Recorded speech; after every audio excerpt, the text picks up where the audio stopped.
TikTok time to rock. Good evening, good morning, good afternoon to everyone who's watching from all over the world. Your friendly neighborhood philosopher here, D. Wood. With me, I've got a man everyone calls the Goofy Sufi. And normally wouldn't call someone a Goofy Sufi, but it kind of stuck, and he's apparently fine with it. Although he's frozen. What's going on there? Issa is frozen. Might need to call back. And we got Thaddeus. How you doing, Thaddeus? Hello, hello. Glad I'm here. And Thaddeus, you're the one who stays up to date on all the behind veils stuff. And yep, and we got a new video just dropped this week, so we're going to be looking at that. And we've been waiting for this one for a while, haven't we? Yeah, he said like they had a week or 2 weeks or something like that to respond, and 2 months later we finally get the video. Yeah. Tragically, I cannot criticize because I always say I'm going to do this next week, and then like 6 months later or 2 years later I get to it and stuff like that. But he obviously does tons and tons and tons of research and so on. So. Yeah, I mean, I don't have any inside knowledge, but I would assume it was, got busy with life. The channel's not monetized. It's not very big. He obviously is not a full-time Dawah guy. He has a real job, I'm sure. So got busy with life, I imagine, but he's back and he's ready to take down some ridiculous behavior in the Dawah community. Here we have Sam Shamoon insulted you and called you out, David. Oh, I guess I should be totally distracted by that, and we should just divert our attention to all that kind of stuff and not focus on the actual topic of this video. So you've been warned. We're not interested in the drama right now. The only drama we're interested in this video is the Dawah drama. Other drama can wait till other shows and so on.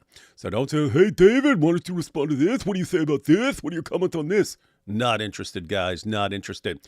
We're on a mission for every Dawah guy to be completely refuted and for every Muslim on the planet, especially Sufis, to come to the Lord Jesus Christ. How you doing, Issa? Hey, I don't hear you, man. You're muted. You muted yourself. Yes, I did. I didn't want to disturb anything. I'm doing really well. Thank you. Peace and blessings all. Awesome. So, Issa, you've followed most of this Dawah drama, haven't you? I mean, I'm particularly on the, you're a little blurry, so you have a bad connection, but we hear you fine, and that's like 1,000 times more important.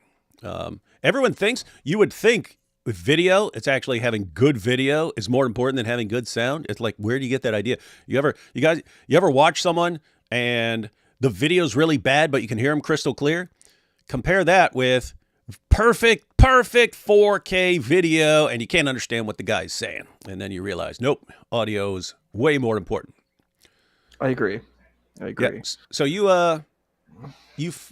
I remember seeing you in the chat a ton of times as we've gone through this stuff. How does it feel knowing your co-religionists, your fellow Muslims, your brothers, your Muslim brothers are treating women pretty darn horribly in the Dawah world? I think just the idea of the kind of abuses towards women at all, I don't care who the person is bad, and I think it needs to be condemned. Oh, people are saying you look like a Mormon. Do I? That's hilarious. Elder Issa. Elder Issa. I always thought it was funny when those dudes would show up at the door and they're like looking like they're 14 years old, and the little name tags say Elder so-and-so. They're elder. Yeah. They came to my house, actually, and they helped me bring a TV upstairs. They're very nice. Oh, they do. Yeah, I remember they do that. I didn't have them do anything, but I remember them asking, "Is there any chores you'd like us to do while we're here and stuff?" And like, well, you guys are sweet, man. I should have been like, yeah, mow my lawn, man. What's up? He can't though. They're too nice, man. But yeah, helping carry something up there is good. Oh, hang on, hang on. Let me check these. Check these first two super chats. So we got, hey Thaddeus and Issa. Oh, hi David. Yeah, and what's up? What's up, Jack Ray? And then straighten your tie. You look like you've just been all zooted. Hey, you can't be messing. You can't be. There shouldn't be any zoot jokes with Issa. It's gonna hurt his feelings. It's gonna hurt But his the problem feelings. is, wouldn't I be an Alzoot because I'm South Asian, right? Yeah, what are you talking about? He's not. He hasn't been al-zooted. He's the one doing these al-zooting, everyone. Where you guys been? All right, so, hey, Thaddeus, for anyone who's new here, why don't you give them the condensed version of everything that's happened up till now in the video we're going to watch, where it sounded to me like Ali Dawah was admitting to treating the Dawah fan girls like prostitutes. That's what it sounded to me like. He was just admitting it and saying, what are you going to do about it? It's fine, according to Islam. But why don't you give us the rundown of everything that led up to this moment? Yeah, absolutely. So as far as the public awareness, this started in the spring. That's when Behind Veils released their first video. But rewinding back to the beginning, Muhammad Hijab met a woman who we now know alias as Aisha, about like maybe 5-ish years ago, had a long-term, mostly professional relationship in which I would say he was definitely grooming her, or at least evaluating her as a potential second wife or third wife or fourth wife. We don't really know, but not his first wife, right? Because he does have a first wife that is public. After this had been gone on for a while, he proposed marriage to her. She had to convince her father, but she was promised a real marriage, right? In the Islamic sense, right? Not something we would consider a valid marriage as Christians, but a real marriage in the Islamic sense. No offense, Issa.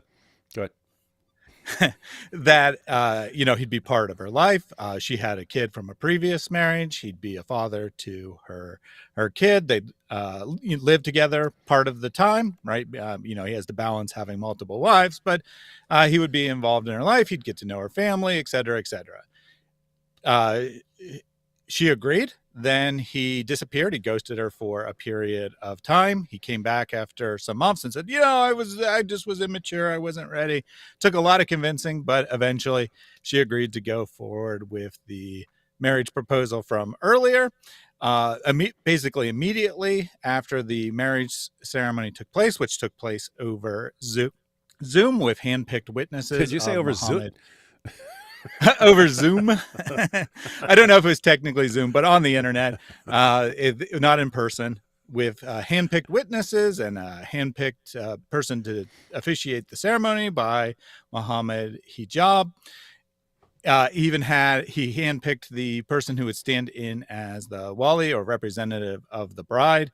So he had very carefully orchestrated the situation. Anyway, immediately after that, pretty much after they had met at a hotel to consummate the marriage, he started to change the terms and say, I because of the Dawah scene and all my obligations, I can't really spend any time with you. We're just going to meet at hotels when I feel like it, right? When I feel like it, we'll meet at a hotel, and that'll be the extent of the marriage. And she's like, that's not what I signed up for. Either you give me my rights or we are done. And Muhammad Hijab agreed to divorce her at that time. He then continued to harass her for an extended period of time, alternating between like insulting her, being angry with her, and saying, you can come back if you want. I'll take you back. And, abusive Nice behavior. Nice guy. Yeah. She said, this is enough. This is bullshit, basically. And she went to seek help from, a proper Islamic way. She went to seek help from the Islamic community. Some people said they wanted to help, but they were afraid of Muhammad Hijab. Other people said Muhammad Hijab didn't do anything wrong. She eventually found someone who happened to be a former teacher of Muhammad Hijab, Sheikh Tarane, who agreed to help, agreed to mediate. He negotiated a deal in which Muhammad Hijab would apologize, and she would be allowed to go on Ali Dawah, not say who she'd married, but make women aware of this going on in the community to be more careful for their own sake. Hey, just to recap there, because this is like one of the most important details. After Muhammad Hijab did all this extremely messed up stuff and was trying to turn, well, he was turning Muslim women into what hotel wives. You're just a wife for purpose of sex in a hotel, no family, no home together. It's just sex, and you should do that because I'm so important. I'm so important in Dawah. After that happened, and she realized that's what he was trying to do to her, she said, "No, I'm not doing this anymore. I'm leaving." And then all she wanted, because she knew what was happening, because she knew Dawah guys were doing this. All she requested, she wanted an apology from him, private apology, and she wanted to be able to inform other Muslim women what the Dawah guys were doing so that they aren't turned into hotel wives for these guys. And she didn't want to call out anyone by name. She just wanted to warn her fellow Muslim women. And Thaddeus, Hijab couldn't allow that. They supposedly agreed to it and were going to do that. Then he changes his mind. There's nothing you can do to stop me. And so I'm not even going to allow you to warn women. Why? We don't want you warning women about what we're doing. Then they might not fall for it. And then we don't have them in the hotel with us.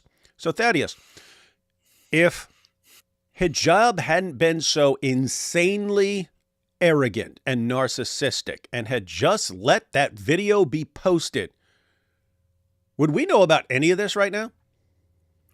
No, I mean, we probably would have, assuming the video is published, we might have commented on the video. We might have speculated who it might be or something, but we probably would have just blown over, right? Because it could have been anyone. It could be some minor name that we don't even know. And it probably wouldn't have been a big scandal. It probably wouldn't have made both Muhammad Hijab and Ali Dawah afraid to go to Speaker's Corner. Neither of them have gone to Speaker's Corner since this went down.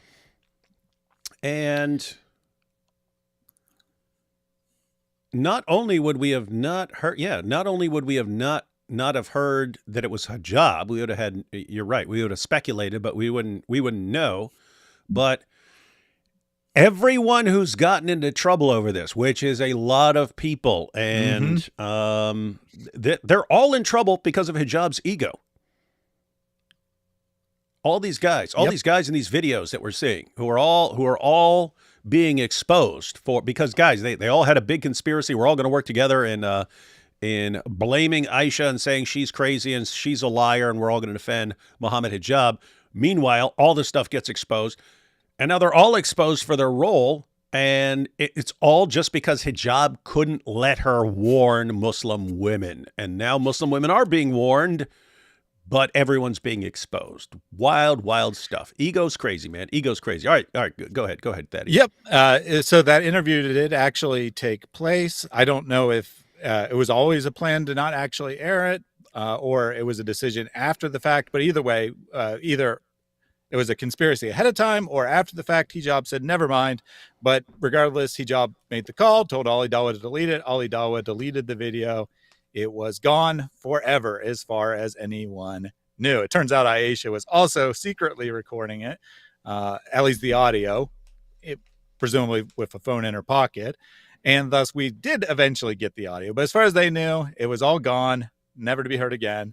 Aisha had been trying for around a year to get help, finally had this lifeline, thought things were better, and then just out of nowhere, they said, nope, we're not going to air that video. After that, she tried to reach out to some more people, including David.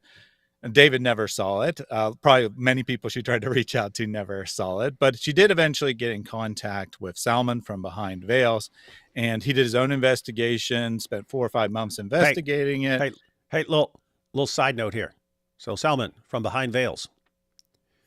You're right. She tried to contact me. She tried to contact Abdullah Samir and so on. She was looking for anyone who could help her expose what's going on.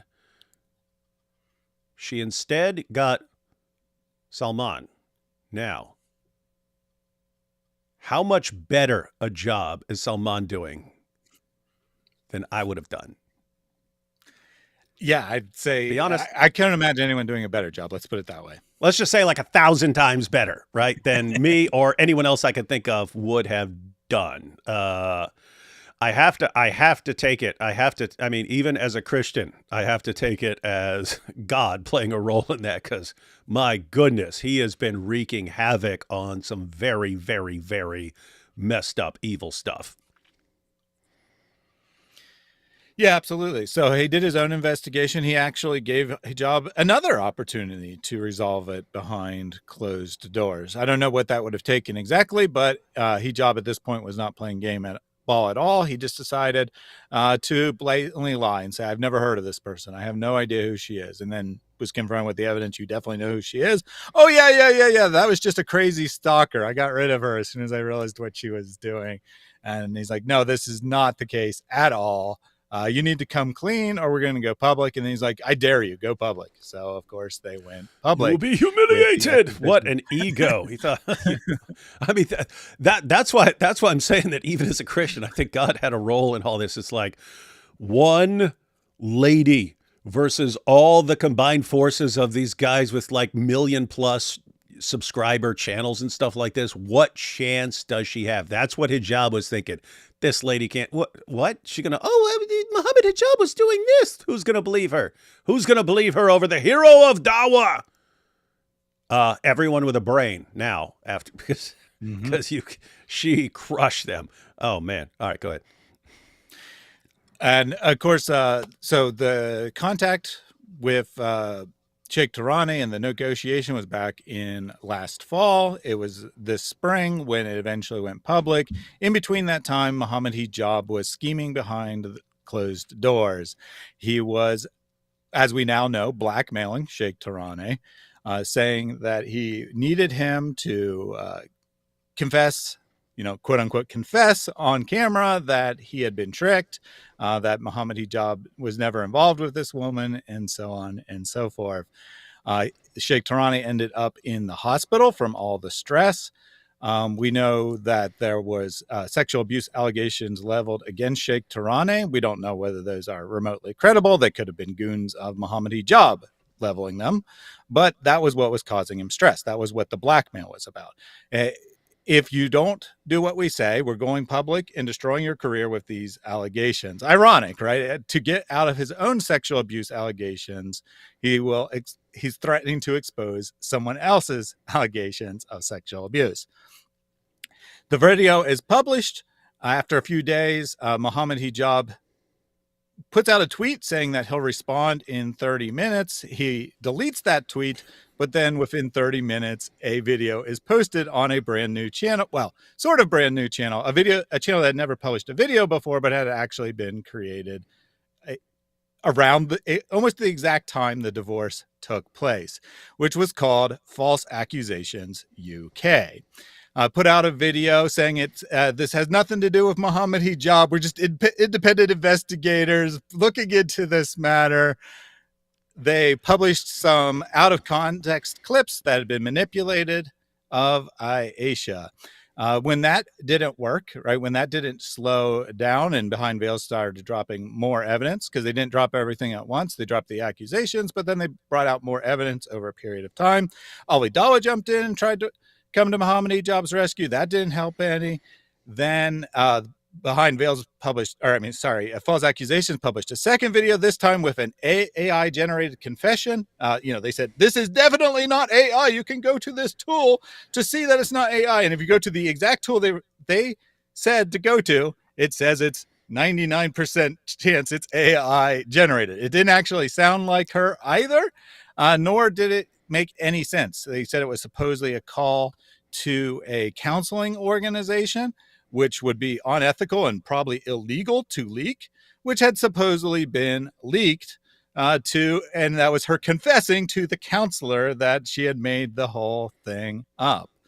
No one really bought that, I don't think. Everyone kind of saw through that. Ali Dawah, this was actually he published 2 videos before that. In one of those 2 videos, he posted a faked screenshot. So we got a faked screenshot and a faked video. And this is the evidence being given on their side. If we were to make a list of like the dumbest thing, like the absolute dumbest. I mean, apart from like hijab, just not letting her warn Muslim women, not giving her just at least that, like huge screw up. I'd have to say the top 3 dumbest tactical moves from these tactical morons. I mean, like dumbest of the dumb tactically. I have to say the photoshopped screenshot, which was easily exposed by people who took a closer look at it, but they thought this was exposing her, and turned out to be photoshopped, and that was all exposed. And of course, the video, the AI video, dumbest thing ever. Oh, and here's how we know it's true. This website shows it's true. And as you did, the website said, nope, it's AI. And then basically hijab trying to preempt everything by saying, oh, I've heard it from a representative of Elon Musk that if I don't stop with my powerful Dawah, he will frame me for a scandal. But I'm telling you beforehand that I know that Elon Musk is going to frame me for a scandal. So if you see any news of a scandal coming out soon, just know that it is Elon Musk who set this up.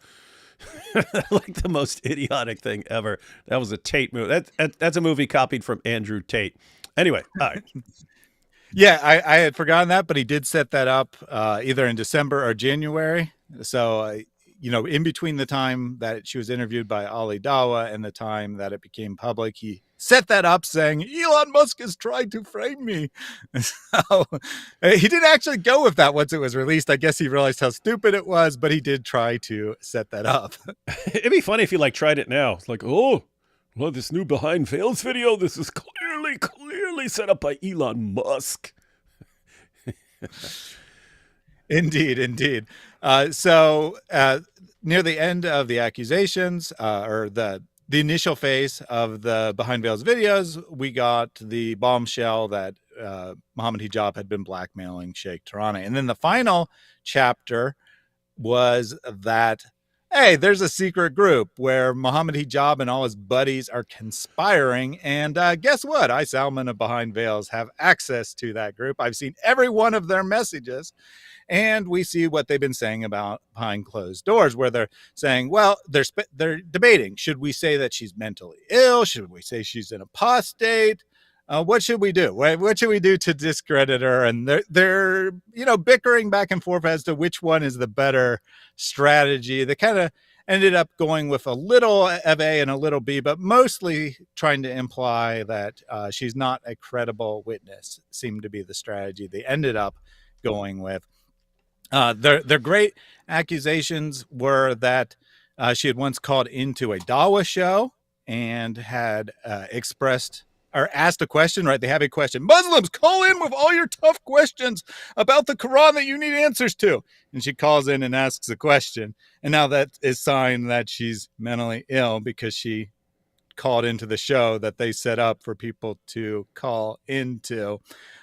And also they kind of, and she sent an email after that to the program's organizers, kind of apologizing that she wasn't completely focused. I mean, I watched it. She seemed perfectly fine, but probably from years of being gaslit and abused, whatnot, she thought that her performance was not good on the show. And she wrote in and apologized and said that I suffer from ADHD and it's sometimes hard to concentrate, which has absolutely no bearing on whether you can tell the truth. It has no bearing on whether or not you can accurately remember events or anything along those lines. But they decided to say, well, this means that she is hallucinating and none of this ever happened and blah, blah, blah, blah, blah. And when those group chats came out, multiple statements that they had made in public were revealed to be complete and total lies. And we got a new figure jumping on the scene. Dean responds, comes in and says, that group chat, it was totally legit, but what he didn't tell you is that I proved she was mentally ill in the group chat. That was his genius strategy. We'll see that the fallout of that in the video today. But that is where we last left it. Do you mind if I ask a question about that? Oh, Sure. I was about to ask you a question about why your religion. No, go ahead. So my question is, so that's actually one of my fields. I was a special ed teacher. I do therapy. That's my kind of work that I do in my daily life. If we look at the element of mental health, what does that prove? Let's say she has mental health issues. Most of us all do. Humans do. Like, this is a part of our condition. Does that prove that what she said was wrong? What I don't like is I don't like gaslighting. I don't like taking away from people's trauma. I think this is a huge thing. These people want to try to delegitimize her trauma and say, because all they care about is, ego. They care about power, and they're just like, I want my person in power who has, I don't know, I'm not really impressed by his rhetoric. I saw your debate with him, and I was not impressed. He kind of did a lot of chest thumping, and he was like, Arabic. So what? You don't know Hebrew, bro. You don't know Greek. So how are you able to enter this discussion? How are you able to talk about the Bible when you don't know Hebrew and you don't know Greek? How do you not know how Dawah works? Look, I wasn't impressed by the chest thump. That's like 99% of Dawah, man. It's not the world I come from. I come from more of an ecumenical world. I don't know about this type of stuff. This is very new for me. The Zut people aren't impressed. It's so weird. Like, when I hear this, I'm like, it's a weird thing I see in these debates, and you'll never see me ever take this position, like an offensive position on this, like where people are like, well, we have a linguistic miracle. And I'm like, but you don't have the skill set. Like, all you know about is Islamic thought, and Arabic, but you don't, and you probably don't even necessarily know Fusha. Fusha is like your ancient Arabic. Because I studied ancient Greek in college, right? I took a class in ancient Greek. Do you It is remember not the same as mine in Greek, huh? Do you remember it? Oh, yeah, I can read and write it. I was studying. That's impressive. I always tell people as an example, like you guys, you were telling me about a live stream I did right before we started. And I have no recollection of ever covering that topic at all, let alone the live stream. But I normally tell people I took all the way through advanced classical Greek. I took years of Greek. I think I still know like most of the alphabet and like a couple words, but if I don't use it, I lose it, man. If I don't use it, I lose it. But you're saying you retained it pretty well, so that's good. That's good. I took level 1 ancient Greek because I wanted to join. And you probably know more than I do. And I had a tutor, so I went through it, and we read the Gospel of Luke in Greek, and it was really cool, like portions of it. And we read a lot of like the ancient Greek mythology, and we had to translate it, and we would translate it in class, and it was an amazing experience. I highly recommend it. It's just, what I think is really funny is these folks want to talk about something that they don't have knowledge on. They want to talk about, like, it's weird when I see what we call the Dawagandists talk about Christianity. I'm like, but you don't really understand the text. You don't understand the culture. You don't have this stuff. All you're doing is you're repeating the words of the text, and then you're kind of ripping the soul from the text, and you're not representing the text well. And I find that really kind of grotesque. They're like, well, Jesus is not God because I'm reading the text. I'm like, but you're not an expert of this text. You don't have the expertise to talk about this text, to say that what you know. You're using other scholars. You don't know the language, and you're just reading a translation. I'm like, and then you condemn people who critique Islam for the same thing, where you say, well, you don't know the language, so thus you can't talk about Islam. I'm like, are you consistent? Are you fair? I have problems with that. I'm very much into accountability and being fair, and I think we need to be honest in what we're doing. Hey, when you started speaking a couple minutes ago, Issa, what did you bring up first? About you studying said Greek or ability. No, mental health. Oh, mental health. Yeah. I remember he was saying something. Yeah. I was right. I was like, oh, I wanted to say something about that. Yeah. So Thaddeus, you know more than I. But as far as Aisha, isn't it just like something like she thinks she has ADHD or something like that, and they're saying therefore mentally ill? Yeah. And the irony is in the group chat, Hashem, who is the other main figure, he's actually the admin of the group chat. He's like, no, that is a very bad idea. That'll just make hijab look even worse because it'll mean he took advantage of someone. Yeah, isn't that interesting? So brilliant response. Yeah, so we'll say this, we'll attack this woman and discredit her by saying she's mentally ill. Really? So hijab took advantage of a mentally ill woman, and you all are like conspiring to attack a mentally ill woman. And then what's the mental illness? ADHD. Mm-hmm. Oh, and someone in the group chat was blurred out. We don't know who it was, but someone in the group chat has said, well, if she's actually mentally ill, aren't we pushing her towards potentially pushing her towards suicide? And shouldn't we be concerned about that? That's what Hijab said. Muhammad Hijab himself. Yeah, Muhammad Hijab himself jumps in and says, honestly, we shouldn't care. Which is just ridiculous. Pretty sick, evil stuff. So now everyone is up to date. And we're about to watch a video of the latest from Issa's religion.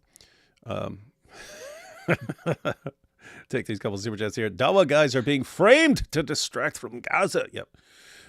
Issa is an expert in zootology. It's good to know that his people go way back. Dawah guys framed to distract from Brigitte Macron. Oh, these would be the Candace Owens conspiracy theories. Jizya so Issa can get a new camera. And love all my Christian apologetics reunite.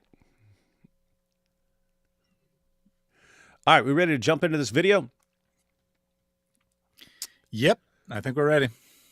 Hijab mess with the wrong woman and ended up getting completely exposed.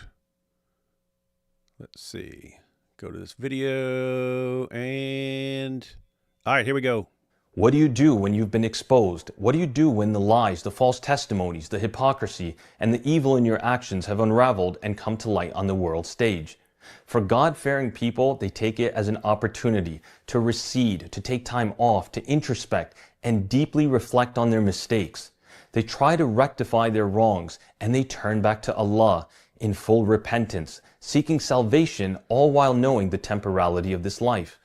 In the past few months, we've already come to witness the cowardice of Muhammad Hijab as he went into hiding, afraid to directly face us and instead resorting to spewing lies through AI-based videos while employing others to defend him. Isn't that strange? Big, tough Muhammad Hijab won't face a woman, and Salman here? Big, tough guy.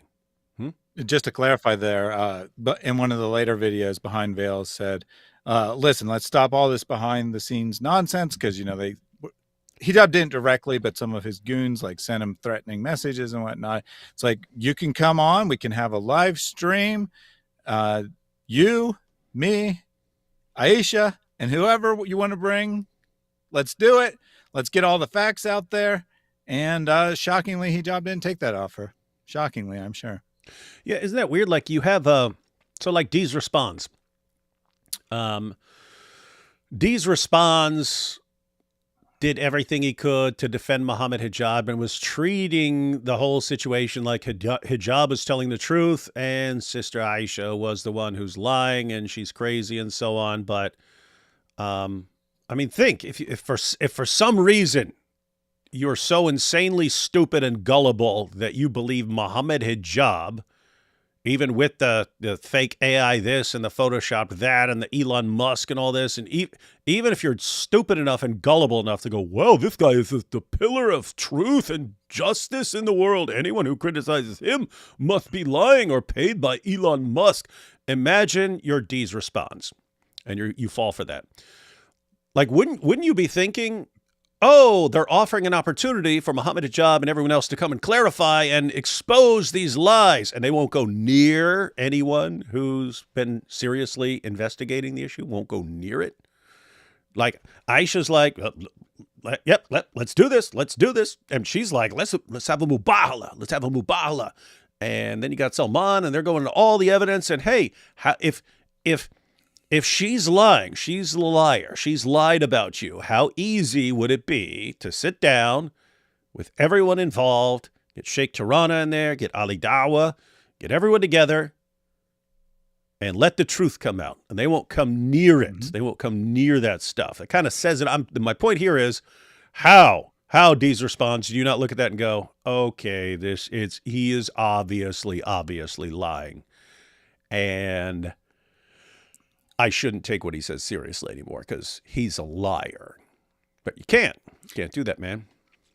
Yeah, you mentioned the Mubala. Earlier during the investigation, before anything went public, Mohammed Hijab actually sent a message, a voicemail, to someone who was assisting Salman in gathering evidence. I guess he thought that they had something wrong. Maybe they did have something wrong. And he's like, let's have a Mubala, bro. Let's have a Mubala. And then it goes public and not a whisper, right? Not a whisper from him. Salman issued a challenge. Aisha issued a challenge. Ali Dawah issued a challenge, but not a peep from Mohammed Hijab, strangely enough. Weird, wild stuff. All right, back to Salman here. Today, we briefly touch upon three but not in a zoot sense. Individuals, all a part of the HP Dawah group, all who refuse to acknowledge their wrongdoings and remain defiant despite their involvement and collusion in one of the greatest cover-up attempts in the Dawah circuit. I want to preface by saying, these are just the three that you have already come to know about, but trust me, there are more to come. First up, Ali Dawah. That's funny, when he put it on the screen, I thought, first up, Ali Dawah. And then he said it. That's awesome. After being exposed with his deceitful attempts to dupe the public, colluding with Mohammed Hijab and team to attack Sister Aisha, and even getting caught red-handed presenting a maliciously fabricated and photoshopped screenshot with the purpose of framing the sister, he has disappeared. His videos defending Mohammed Hijab came to a standstill. And what about the questions we asked with the assistance of the public? Well, he has refused to answer them and instead chosen to go hiding in the shadows, not trailing far behind his captain, Mohammed Hijab. But there's something I want to share with everyone today. He wants you to think that he has no time for this and doesn't want to deal with it. But deep down inside, this has been burning him, eating away at him. Deep down, it is killing him. Yeah, it is. And even though you have the people who will just blindly go, you have the people who don't care, right? So I suppose you have some people somewhere stupid enough to still believe Mohammed Hijab and Ali Dawah, that they're telling the truth. I'm sure there's some tiny minority who are like that. Most of their fans, I'm sure, are just, they don't care. I don't care what you're doing. I don't care what you're doing with these women. I don't care if you're lying. I don't care what you're doing. We're totally fine with it. But I have seen tons of people, like over the months where we were covering this, calling them out. And Thaddeus, does it seem to you like their numbers are down? Like their numbers have been dropping? They seem like that to me. I don't pay like close attention to their views or anything, but I do know that Ali Dawah went to Speaker's Corner almost every single week for the last 5 years, 10 years. And he went the week the scandal broke and hasn't been back since. And someone recently asked him why he doesn't go to Speaker's Corner anymore. He said, oh, it's a waste of time. Yeah, it's a waste of time, right? That's why you spent 5 years at least of your life going there almost every single weekend. And then the scandal breaks and suddenly you don't want to go anymore. Very strange behavior. And that 1 week he did go, he got confronted and he got embarrassed pretty hard by a Muslim, I will say. A Muslim who also is a regular at Speaker's Corner confronted him and said, why are you covering up for Mohammed Hijab? And he's like, I was Islamically obligated to because, and then he just made up some complete nonsense, humiliated himself, and he hasn't been back. Although he did go back. You remember his argument? Yo, we got the square. Yo, oh, true. It he don't went back even once. be a triangle. Yes. That be two different shapes. Yet this proved that Christianity false, isn't it? That is true. He made a special exception for God Logic and went that weekend. But otherwise, that went well for him. He's just been appearing at random pop-up locations around London instead. Instead of going to Speaker's Corner, he just goes to some random spot, doesn't announce it in advance where he's going to be, and then just tries to talk to random people on the street. Common Dawah tactic: go to where people don't know who you are, or don't know your arguments, or don't know anything. But even there, he was confronted at least once, because he chose to publish the video, so he's probably been confronted more than once, by someone saying, "Hey, aren't you the guy who supports Buddha?" Oh yeah, and he's like, "No, that's a Shia thing.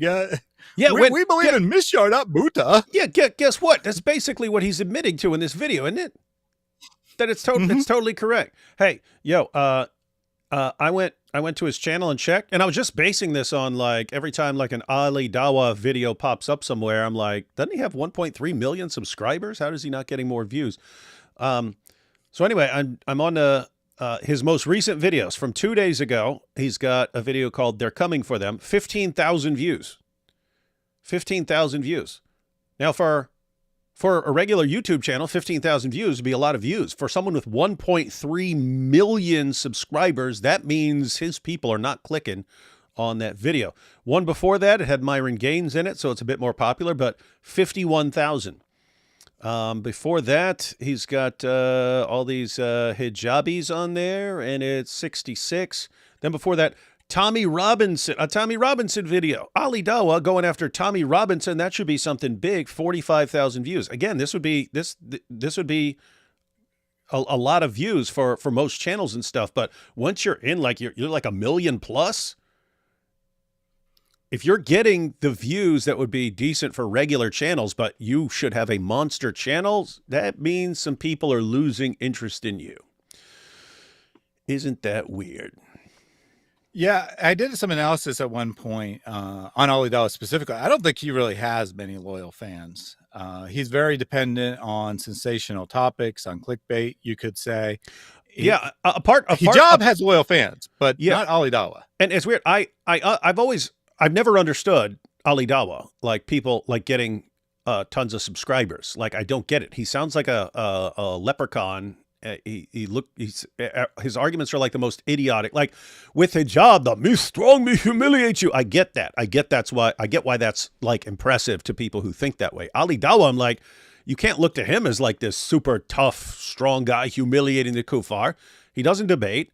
He did one like semi-informal debate with AP and was like having a dude feed him grapes in the mouth, like the weirdest thing I've ever seen in my entire life. And I've seen some weird stuff. But anyway, yeah, I don't know what to do, man. All right. Creepy stuff. I want to ask about Ali Dawah. I saw that debate with him and Avery in the UK, and he had those like puzzle pieces, and I'm like, I don't know. This is something I don't understand, and I try to explain this to people. I'm like, if we're buying into religion and we're believing in God, and God is way beyond our comprehension, right? We're implementing, and I'm using this term lightly, and I don't want anyone to be offended. We're using magical thinking, right? We're using magical thinking, and I think it's really important to consider that when we're using this thing like magical thinking, that anything is up to the floor. So it's like you're attacking this concept of the Trinity, but it's like, why is your concept of God any greater? Just because you're saying God is one and that makes your position correct? Like it's a very it's a dishonest approach, I would say. If we're opening up the door to miracles and, things that are beyond, human logic, then I would say this opens the door to many things. So it's like, I just don't understand why you think these puzzle pieces are going to persuade people that your position is correct and the other position is wrong. And it's such a weird thing that I've seen in Muslim Dawah, where they're like, well, the Christian, you have 3 gods, we have 1 God. This is the narrative I've heard. And I'm like, well, why do you say that? I said, do you understand how God operates? Like, are you the kind of expert on this? And if you're not, then why do you have so much ego and hubris to come and say that this other person's position on God is different? It's like, it's something I can't fathom or understand. And maybe y'all can explain that to me, but I don't get it. It doesn't make sense to me. I'll make it make sense. This is a square. This is a triangle. Something cannot be a square triangle. Now you get it. Now you get it, Isa. Now you won't be confused anymore about the power of Dawah. He's cracking under the pressure, and he's feeling the heat. Not just from me, but from the public. There have been many people leaving comments on his videos only to find themselves being blocked and their comments deleted. This man has been obsessed. We all witnessed his obsession with Muhammad Hijab, defending him by all means necessary. But brothers and sisters, I'm afraid to share today that his obsession did not stop with hijab. It is now with me. It is an obsession fueled with anger, with rage, and desperate attempts to get back at me personally, to get under my skin, to try and invoke a reaction. And from one aspect, he has succeeded. He did invoke a reaction. It is one filled with a feeling of sympathy, feeling bad for how he continues to humiliate himself. Despite going quiet in the public sphere on this issue, he has continued to text me directly. What you will witness is his childness, his immaturity, and his pathetic attempts to try and taunt me. Soon after I published the video with questions about a secret marriage, one done behind his wife's back, and with one of his frequent guests on the Bitter Truth show, he texted me the following. So this is kind of what the cliffhanger that he left on a couple months ago was, hey, Ali Dawah, you want to talk about this woman from your show? You had her on your show, and then you take her to Mecca, and you marry her so that she's your hotel wife in Mecca, and we kind of tried to figure out what the deal was, and it's basically what everyone thinks happened, since this was taking the pilgrimage to Mecca, and she's just going to marry Ali Dawah for this trip to Mecca, that basically the trip to Mecca is expensive, so I'll cover your trip, but you're my wife for the trip. Mm-hmm. And so, hey, this trip's expensive. I'm going to give you a big pile of money and bang you in Mecca.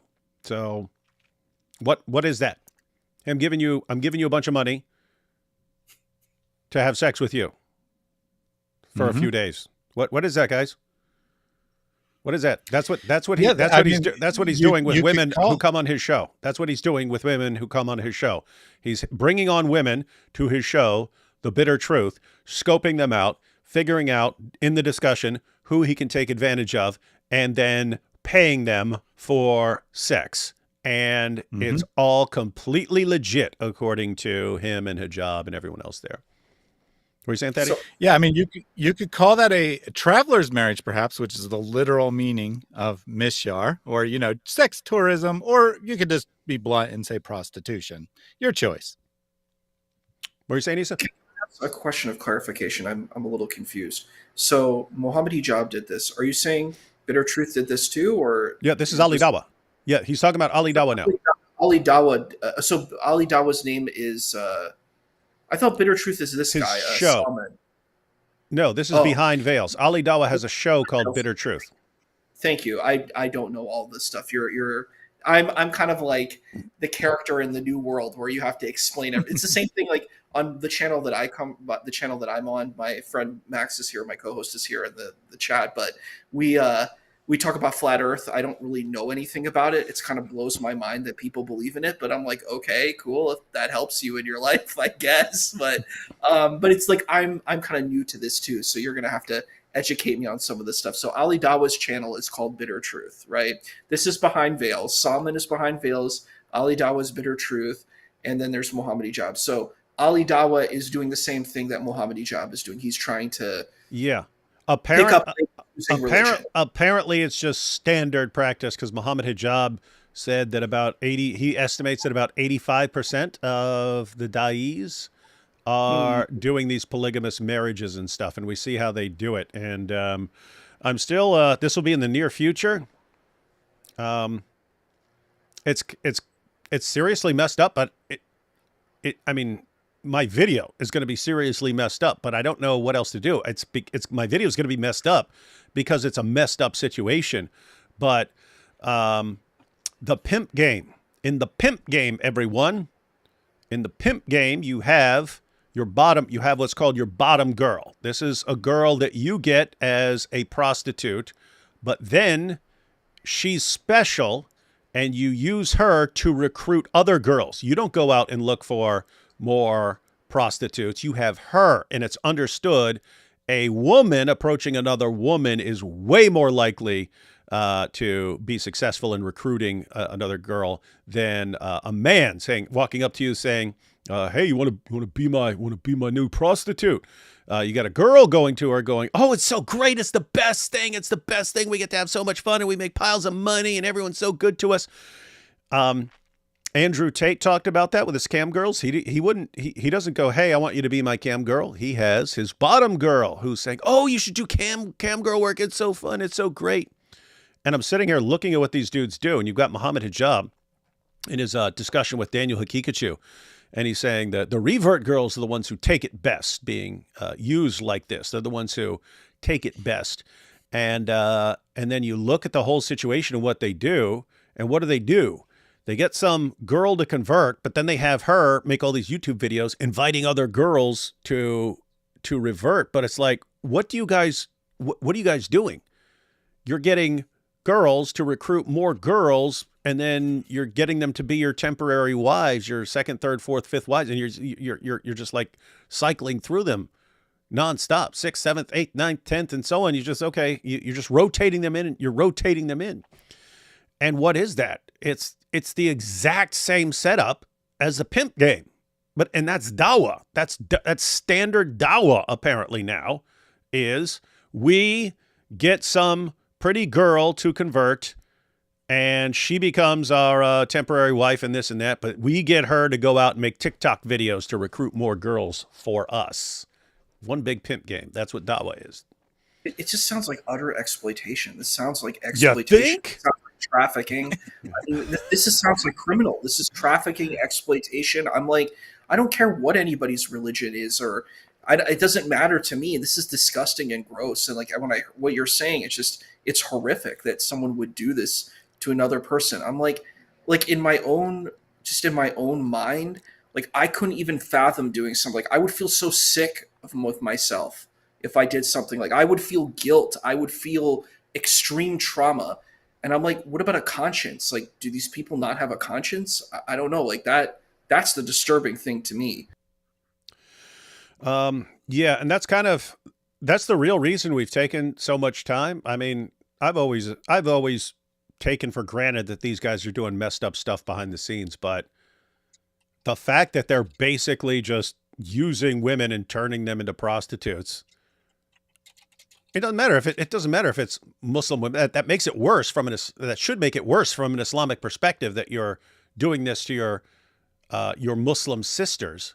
And it's like, if you would do that to your Muslim sisters, what would you do to non-Muslim women and girls? Just extremely messed up. But anyway, guys, that's why we're extremely glad that Salman has continued exposing all this, and that's the reason we always try to go through the material Salman points out, because it's just a weird situation. We're all on the same page. Muslims, non-Muslims, this is messed up behavior from the Dawah guys, and they need to be exposed, and they need to keep being exposed until they realize they can't get away with this, and then they stop treating women like this. But there's a disease in Dawah.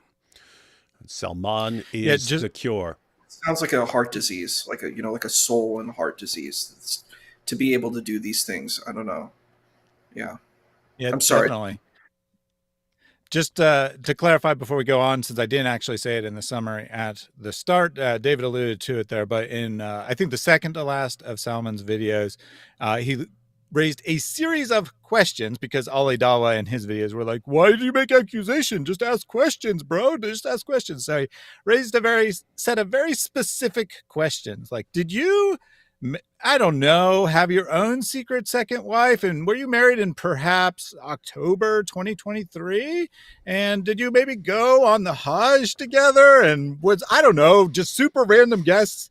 Random question here. Was she one of the four sisters on the Bitter Truth show? And of course, just asking questions, but I'd like some answers to that. And Ali Dawah obviously didn't answer any of those questions. So this is the follow-up here, right? And he is going to give some more information on those accusations. Yeah. And I mean, think about this. Like, so one, we'd have never found out about this if Hijab hadn't finally exposed me and then it leads to everyone else being exposed who's connected to him.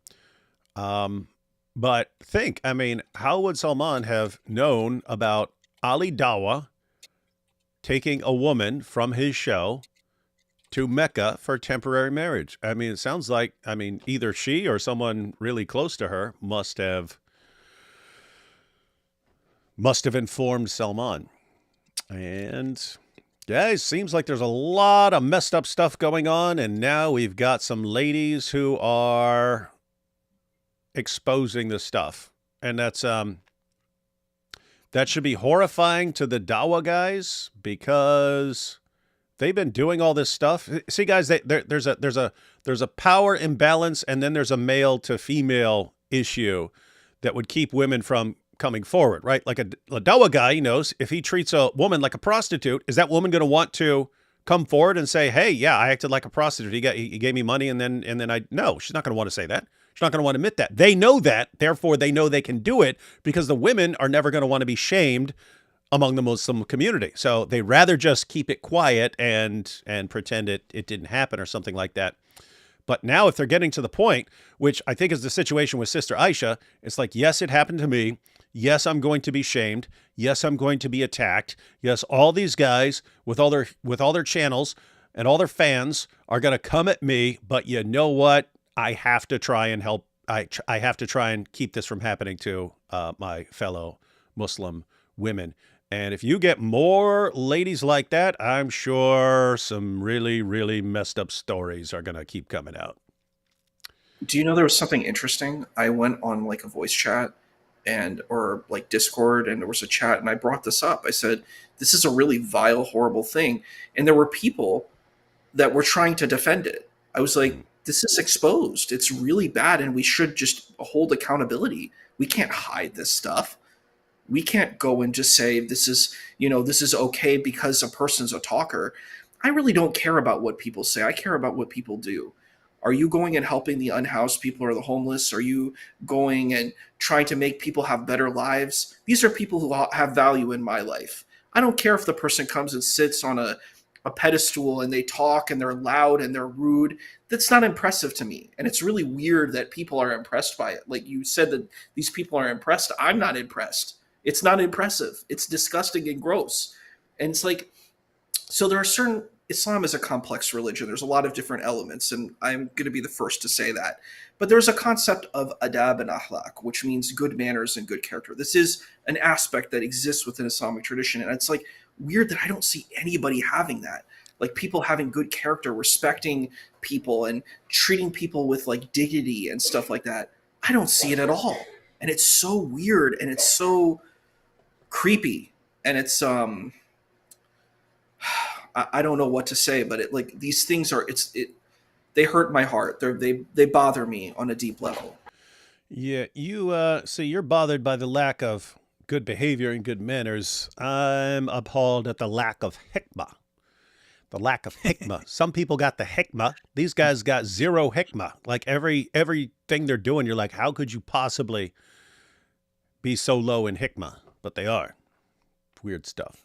All right. So right now, Salman is going to share the text that Ali Dawah sent him responding to Salman pointing out that we know what you do. We know what you're doing with the girls who come on your show, that you're getting them for these temporary marriages and taking them on trips to Mecca and treating them exactly like anyone would treat a prostitute.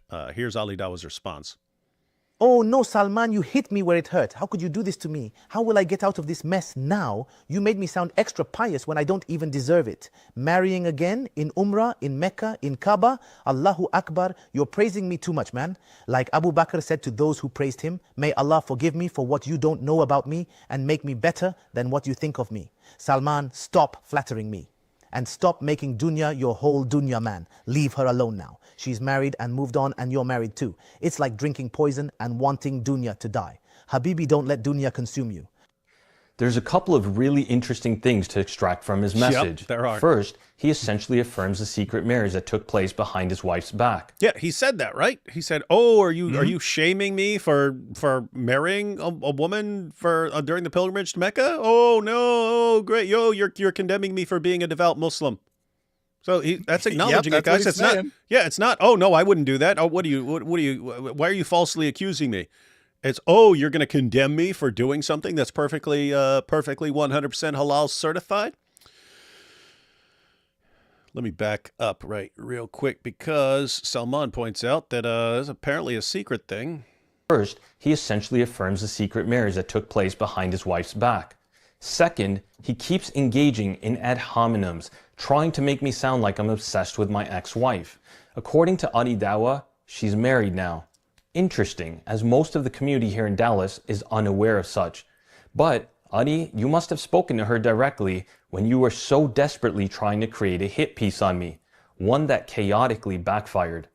But with regards to Dunya, if she is actually remarried, Allahumma barik. May Allah bless her marriage. I'm truly happy for her, and I hope this will be a means for her to stop slandering me behind closed doors, and an opportunity for her to repent, rectify, reform, and move on with her life. Notice the difference, right? So apparently she's attacked Salman. What's his attitude? Hey, I hope she has a good life. Compare that with like Muhammad Hijab. Oh, this woman betrayed me, therefore she deserves to die, and we shouldn't care. Very different kinds of people here. Yeah, let me just fill in a couple details from the history in case people don't know here. So Dunya is, in fact, Salman's ex-wife. She's actually the reason that he's, what happened to him in the divorce is part of the main reason he started the channel. She made all kinds of ridiculous accusations, accused him of trying to murder her, and other very serious accusations. And when he brought this to the Muslim community, because she was considered an important member of the community, they covered it up. And that's what motivated him to start this, knowing that this has happened to lots of people, not just him. He decided to start the channel, said, in the past, I've kind of just looked the other way. I can't look the other way anymore. I need to talk about this. So Ali Dawah, and it's on his own channel, right? That's the first videos on his own channel were about that situation. Ali Dawah, in his first response video, says, "Oh, how would you like it if we went and interviewed Dunya and we got all the dirt on you?" Well, that's exactly what we're going to do, because you see, we're just going to throw out accusations without any proof, just like you're doing. Well, I assume they did try to contact her, and she said, no, thank you. I've had enough drama. I don't want any more of this. Or maybe she actually realized she was in the wrong. I have no idea about her. But in any case, they were not able to interview her. So then he goes ahead with his plan, though, and releases all this secret material that Salman doesn't want anyone to know about. And it's all clips from his own video where he says the things that she accused him of and whatnot. And he's like, "You see how you like it? You're so obsessed with her," and she was never a part of any of this, right? Except for Ali Dawah dragging her in, and the Islamic word for this world is dunya. So he thinks this is this great joke. He says it 50 times in that video. Yeah, that's on the You screen. made Dunya, your whole dunya, and then he just keeps saying it every time. Every time he talks about Salman, he says that. Yeah, and it's not even good. Like, if you said it once, I'd be like, okay, you're making a little joke there and stuff like that. But it's like, if that's your just go-to and you say it over and over and over again, I don't think he does it here, but in a previous video, he showed how many times Ali Dawah just makes the same stupid joke over and over and over again. But yeah, so Ali Dawah decided this was a threat. This was a threat to Salman. Hey, if you come after us, we'll expose you. He said, okay, fine, do it. I mean, but notice that's how they keep everyone in check. It's if you expose us, we'll do this to you. And most people are scared. They don't want it. They don't want to have their lives messed up. So they just let these guys keep getting away with it. Eventually you get down to like Sister Aisha and Salman and so on. So, okay, if we're not letting you get away with this stuff. And if you want to attack us and you drag us through the mud or whatever, okay, but we're not backing down off this. This is an evil manipulator's worst nightmare, right? People you can't manipulate into silence. And so hats off to Salman. One other thing. Back in the day, like when Salman first created the channel, you know, I mean, he had some connection to the Dawah community, certainly not like a star or anything, but some connection. And Ali Dawah actually published a video defending him and saying that he was completely in the right and that his ex-wife was acting crazy. Ali Dawah deleted that video as soon as the scandal broke for some reason. So Ali Dawah in the past had defended Salman, but now he's attacking Mohammed Hijab. Oh, he's a monster. Interesting. Awesome. Dawah's great, guys. Tell us more. Tell us more about why we should respect these guys. But there is something far more interesting, something really, really interesting that Ali Dawah mentions. It's like drinking poison and wanting dunya to die. And if you rewind just a little bit, he reiterated the same phrase in a previous video. Now you are in a big, big dilemma, Salman. A massive dilemma. Your obsession with dunya, making dunya your whole dunya, and your rage, like I said before, it's like the resentment you have towards dunya is as if you're drinking the poison and expecting her to die. Wow, that's a powerful image from Ali Dawah. I always thought he was a complete idiot, but the fact that he could come up with something that brilliant makes me think, wow, this guy isn't as dumb as he sounds, because that is a powerful, powerful image. You drinking poison and expecting someone else to die. Wow, I didn't expect Ali Dawah to be able to come up with a saying like that. This guy's brilliant, unless he stole it. Let's see. Drinking poison and expecting the other person to die. You know the interesting part about it? I could have sworn that I heard this somewhere before, but where? Ah, that's right. It was a sister on the Bitter Truth show. So I think the hatred has gone to that level. Sister, is there anything you'd like to add? Yeah, so it's like I was drinking the poison hoping he would die. Wow. You know? Do you hear Ali Dawah? Wow. Wow. You know? Wow. You know? Wow. You know? As if you're drinking the poison and expecting her to die. Let me back this up. You're drinking the poison and expecting her to die. Drinking poison and expecting the other person to die. You know the interesting part about it? I could have sworn that I heard this somewhere before, but where? Ah, that's right. It was a sister on the Bitter Truth show. So I think the hatred has gone to that level. Sister, is there anything you'd like to add? Yeah, so it's like I was drinking the poison hoping he would die. Wow. You know? Wow. You know? Wow. You know? Wow. You know? As if you're drinking the poison and expecting her to die. It's like I was drinking the poison hoping he would die. Ali Dawah looks like someone is still obsessed with their ex-wife. All I can tell you is that it's not me. So apparently Ali Dawah gets these ladies on his show so that he can pick more mutta wives and then to steal their lines from them and pass them off as his own brilliance. What a dork, man. I think it's pretty clear that Salman's saying that is his Mecca wife there. His temporary wife that went on Hajj with him is that woman you just saw. And now he's borrowed that phrase from her. So he was involved with this woman? Is that what happened? Oh, I don't know if Thaddeus is basically speculating there, but no, he would have, I don't know. I mean, he's had various ladies on his channel before. What? Yeah, well, Salman said looks like someone's obsessed with his ex-wife, but it isn't me. Oh, okay. So Salman's saying I didn't catch that. That is the woman, right? I thought he was leading into the next, leading into more information on something. But yeah, that would make sense. Oh, if so, that was a sick burn then.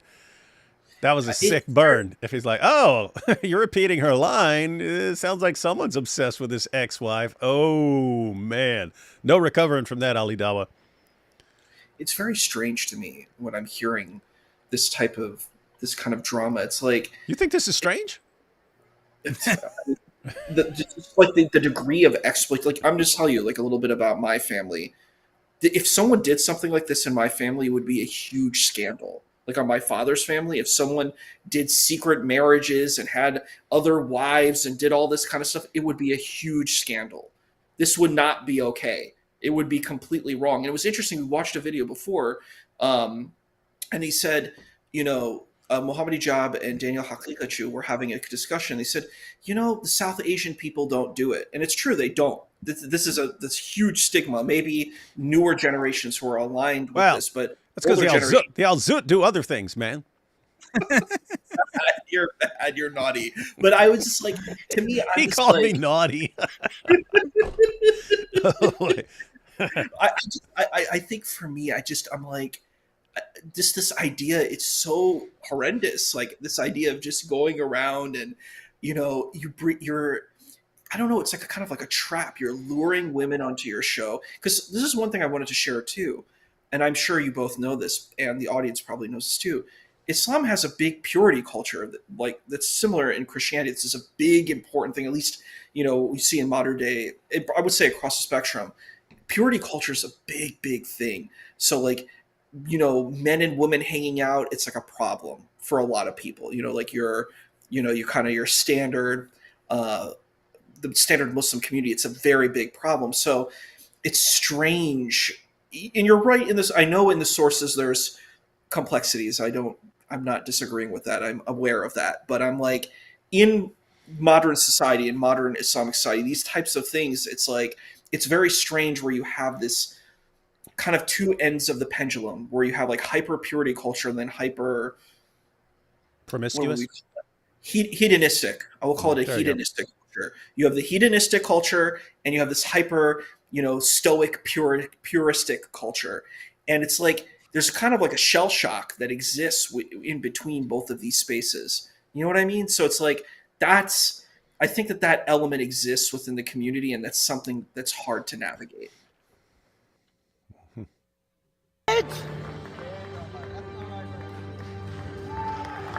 He put that up there to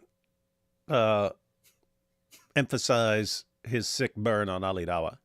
But it doesn't stop there. Soon after the HP Dawah chats were revealed, including their orchestration and collusion in trying to character assassinate Sister Aisha, once again, Ali Dawah sends me another text message. Salman! How can you do this to me? Salman! My whole reputation is finished. You destroyed me. No. So they got the AI. They got the AI Ali Dawah voice. Hey, Salman, if you ever want someone to read Ali Dawah's messages, I think I'm better than AI at this. Just wanted to point that out. All right. So what was that? Salman. I'll even do it like Ali Dawah. Salman, how could you do this to me, Salman? No, it doesn't work. Ali Dawah writes differently from the way he speaks. That's interesting. So Salman, how can you do this to me? Salman, my whole reputation is finished. You destroyed me. No. How will I recover?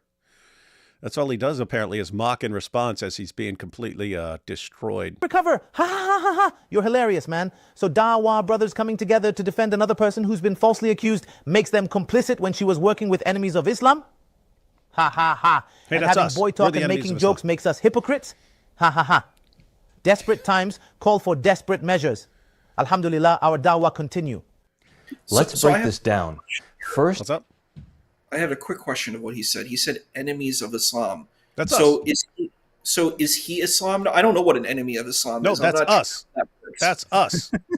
I mean, specifically me, Abdullah Samir. She tried to contact us, so he's saying she worked with the enemies of Islam. I understand that. No, I understand what you mean, that he's referring to. We're your enemies, Isa. Well, what I'm asking, honestly speaking, is like, it sounds like a place of arrogance. I'm being kind of facetious and rhetorical here. I'm like, he's saying enemies of Islam. How does he not know he's an enemy of Islam? Maybe he's an enemy of Islam. That's true. Why, I mean, why are you the enemy of Islam? yeah, I have to say, who's Maybe a you're not a friend of Islam and he's the enemy of Islam. Like, this is the weird framing, is that it's such arrogance. It's like, I am the right guy. I'm the good guy. How do you know that? How do you know you're good? How do you know that? That wasn't bad. That wasn't bad. You got to get, and we're proud of that. We're proud of He that. states they were coming together to defend another person who's been falsely accused. This no longer requires a response, as everyone has seen the countless pieces of evidence, and we have exposed the cover-up without a shadow of a doubt. And that's exactly why Muhammad Hijab and Ali Dawah are both terrified and petrified to join us and challenge us in a live and public discussion. And that's also why their manhood is nowhere to be found. Second is this constant attempt to label Sister Aisha as working with the enemies of Islam, or even herself being a certified enemy of Islam. We'll address this in more details at a later time, inshallah. But I'd love to hear Ali Dawah elaborate on exactly what information she was secretly providing others about Islam. I hope she didn't leak the X-Files about our religion that we safeguard so dearly and are concealed in some high security vault somewhere in the mountains of Switzerland. Because if that got leaked out, surely we'd all be doomed. Third is how he coins the group's vulgar and obscene joking as boy talk. Newsflash, that's not acceptable within our deen. Our Prophet ﷺ said, a believer is not one who taunts, nor one who curses, nor one who is indecent, nor one who is foul-mouthed. Ani, this isn't just sharing your vulgar jokes between you and Muhammad Hijab. This is in a group of 75 du'at located all around the world with the purpose of discussing deen-related matters. So go ahead, keep trying to justify your dirty mind and your dirty jokes as just boy talk. But I will say there is one thing you revealed about yourself. You are still a boy, as real men do not go into hiding when challenged with the truth. Poor Ali Dawah. Right, so here we have, I'm guessing, another AI. Here we go. If he was a real man and husband to Dunya, she wouldn't have left you. Aki, get over it. Don't let her consume you. She's probably married now to a real man who knows how to be a man.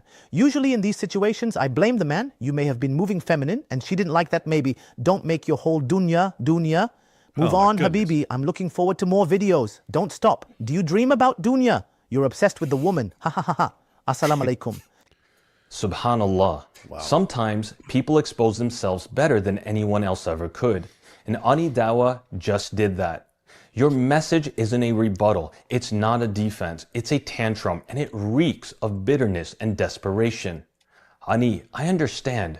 You're humiliated. You've been caught deceiving the public, and now you're flailing, trying to claw your way back with playground insults about dunya. But we're not children. Personal attacks won't erase the evidence. Mockery won't undo the lies, and sarcasm won't save your crumbling credibility. You've made it clear this isn't about truth. It's about revenge. You were exposed and now you're lashing out like a boy who knows he has no defense. But here's the reality. No amount of deflection will change the fact that you tried to mislead the entire ummah. Oh, it's hurting. Ooh, it's probably... And for those still unsure about who's really obsessed, here's the selfie Ali Dawah recently sent me. What is wrong with this dude, man? You can't make this stuff up. Who is The that? projection. Don't know. He's with some, what is that, a Power Ranger? What is it? Yeah, it looks that way. I assume it's some a friend of his in a motorcycle helmet or something. Orphan But yeah, it does kind of look like a Power Ranger. You made your whole dunya. This is what Ali Dawah was sending him text messages saying. Wild. Super genius. You can't make this stuff up. The projection couldn't be more obvious.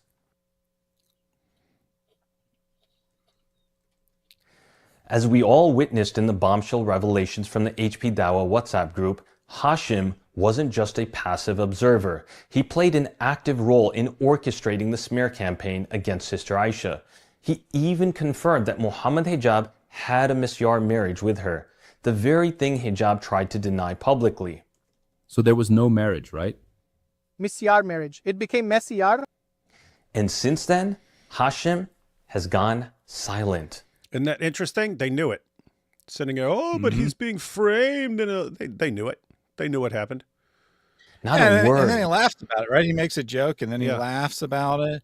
Because someone in the group didn't know. Like someone actually genuinely was like, "Is this a true story or not?" Right? So there was no marriage, and he's like, "Oh yeah, there was. It was a Mishyar marriage." It's Mishyar marriage, but now Mishyar, ha ha ha ha ha. Which means these guys, I mean, at least people who are paying attention, they knew it was true, and yet they all conspired to frame her as someone who's lying about all of this. Which means, in addition to knowing it was true, they all know Muhammad Hijab is lying because he's saying it never took place, and they don't care. They don't care that Muhammad Hijab is lying. They're fine with it. They're fine with him lying, and they're fine attacking a woman who's telling the truth. Why? Because if, according to Muhammad Hijab, almost all these guys are doing this, you don't want whistleblowers. You don't want people exposing this stuff, and then everyone starts exposing it, and then you're all exposed. You don't want that. So what do? You conspire to get rid of her and prop up the liar as your hero. Welcome to Dawah. Not a clarification, not even a hint of remorse for his role in this deception and cover-up. But despite his silence, the truth has a way of catching up. Recently, at Speaker's Corner, the very place where free speech and open debate are supposed to thrive, Hashem was confronted. Not by a scholar, not by an activist, but by a 16-year-old boy.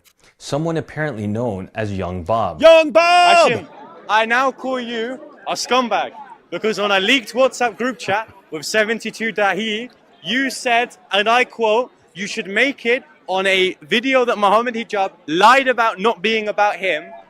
She doubted the Quran and that she had mental health issues. You're not old enough to talk about marriage. Yes, I actually am, because I am of the age of puberty. Call your mommy So and Hashem. Subhanallah. Rather than address the core issue, the lies, the accusations, the Mishyar marriage, the manipulation, Hashem deflects with condescension, dismissing the boy simply because of his age. And when that doesn't work, he runs, not metaphorically, but literally to the police. Excuse me, guys. Yes, go on. This guy's been harassing me. I told him I'm wrong. What'd you say? I said, you want to pause it for a second? Okay. The irony, right, of a Muslim saying, "You're too young to talk about marriage. You're only 16." Yeah, 16. You're too young. So according, who is that? Hashem? Yeah, Hashem. So just to clarify, according to Hashem, 16 is too young to get married. Thaddeus, how are you not making a video out of that, man? Yeah, I mean, 16, too young to get All married. right, we heard it here, folks. You can't even Hashem talk. condemns his prophet, right? You can't even talk about marriage at 16, according to Hashem from Speaker's Corner. You heard it here, folks.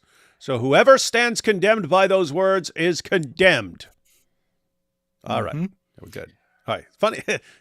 It's awesome. It's awesome having Young Bob in a Behind Veils video exposing all these guys. He's a treasure, isn't he? I think there's something interesting here. It's like these people don't want accountability. They're just like, well, I'm going to just try to get away with doing criminal things, and it's okay because, I'm just going to keep it. I'm going to do this. We were talking earlier about fraud, right? And it's like we're going to do affinity group fraud, where like we're in this group, we're going to cover for each other because we have an affinity to each other. So we'll just cover for everybody, and we'll kind of make it so that no one can kind of penetrate what's going on. So I mean, it's a lot of courage that these people are doing to kind of come out and say this is unacceptable what you're doing. And I actually appreciate that both of you are doing this. This needs to be done. It doesn't matter if they're Muslim, Christian, Jewish, Hindu, Buddhist, it doesn't matter. But if this is what's happening and people are doing, really shady, bad things, they need to be called out. And I think that it's right to do that. And it's very weird when people want to hide it. It really just, it kind of challenges the person's character when, people are just like, we're just going to hide this stuff. We're going to sweep it under the rug. We're not going to take accountability because we're promoting religion. Like, that's the argument. I'm like, then your whole religion just falls apart. Like, what is your if you're not based on a good foundation, if you're not based in nobility and integrity, then what you're promoting doesn't have integrity or nobility. So it's disgusting, and it's really sad that he uses ageism. Oh, and I wanted to say one other thing. You know what's funny? I think we're talking about Muslim Me Too. It's the Muslim Me Too movement. That's what we're doing here. Muslim Me Too movement. Yeah, there So, was you know, we have to trust women, right? Muslim Me Too. this was like probably 2016, 2017, but they started after the Me Too movement started. It was the mosque Me Too movement, but this was all women talking about being groped and sexually assaulted during the pilgrimage to Mecca. They said it's just like a free for all. You're sitting there walking around the Kaaba, and guys are just feeling you up left and right, and there's nothing you can do about it. So yeah, and now we have, I guess, part two. Part two is exposing the Dawah guys. But this is another situation. This whole situation with young Bob. Think about this. This is all this right here is 100% the result of Hijab's ego. He refused to let Sister Aisha just warn women about what's happening. And then all these guys who are part of the cover-up, they're getting called out. So how did we know about Hashim? We knew about it from behind veils. So young Bob watches the behind veils videos, sees what Hashim did, that Hashim knows that Hijab was lying. He knows it. And he's part of the plot to defend Hijab and attack Sister Aisha. And what happens? This all gets exposed. Behind Veils exposes this, and then young Bob ends up calling him out at Speaker's Corner, and Hashim has to run like a sniveling coward. Why? Hijab.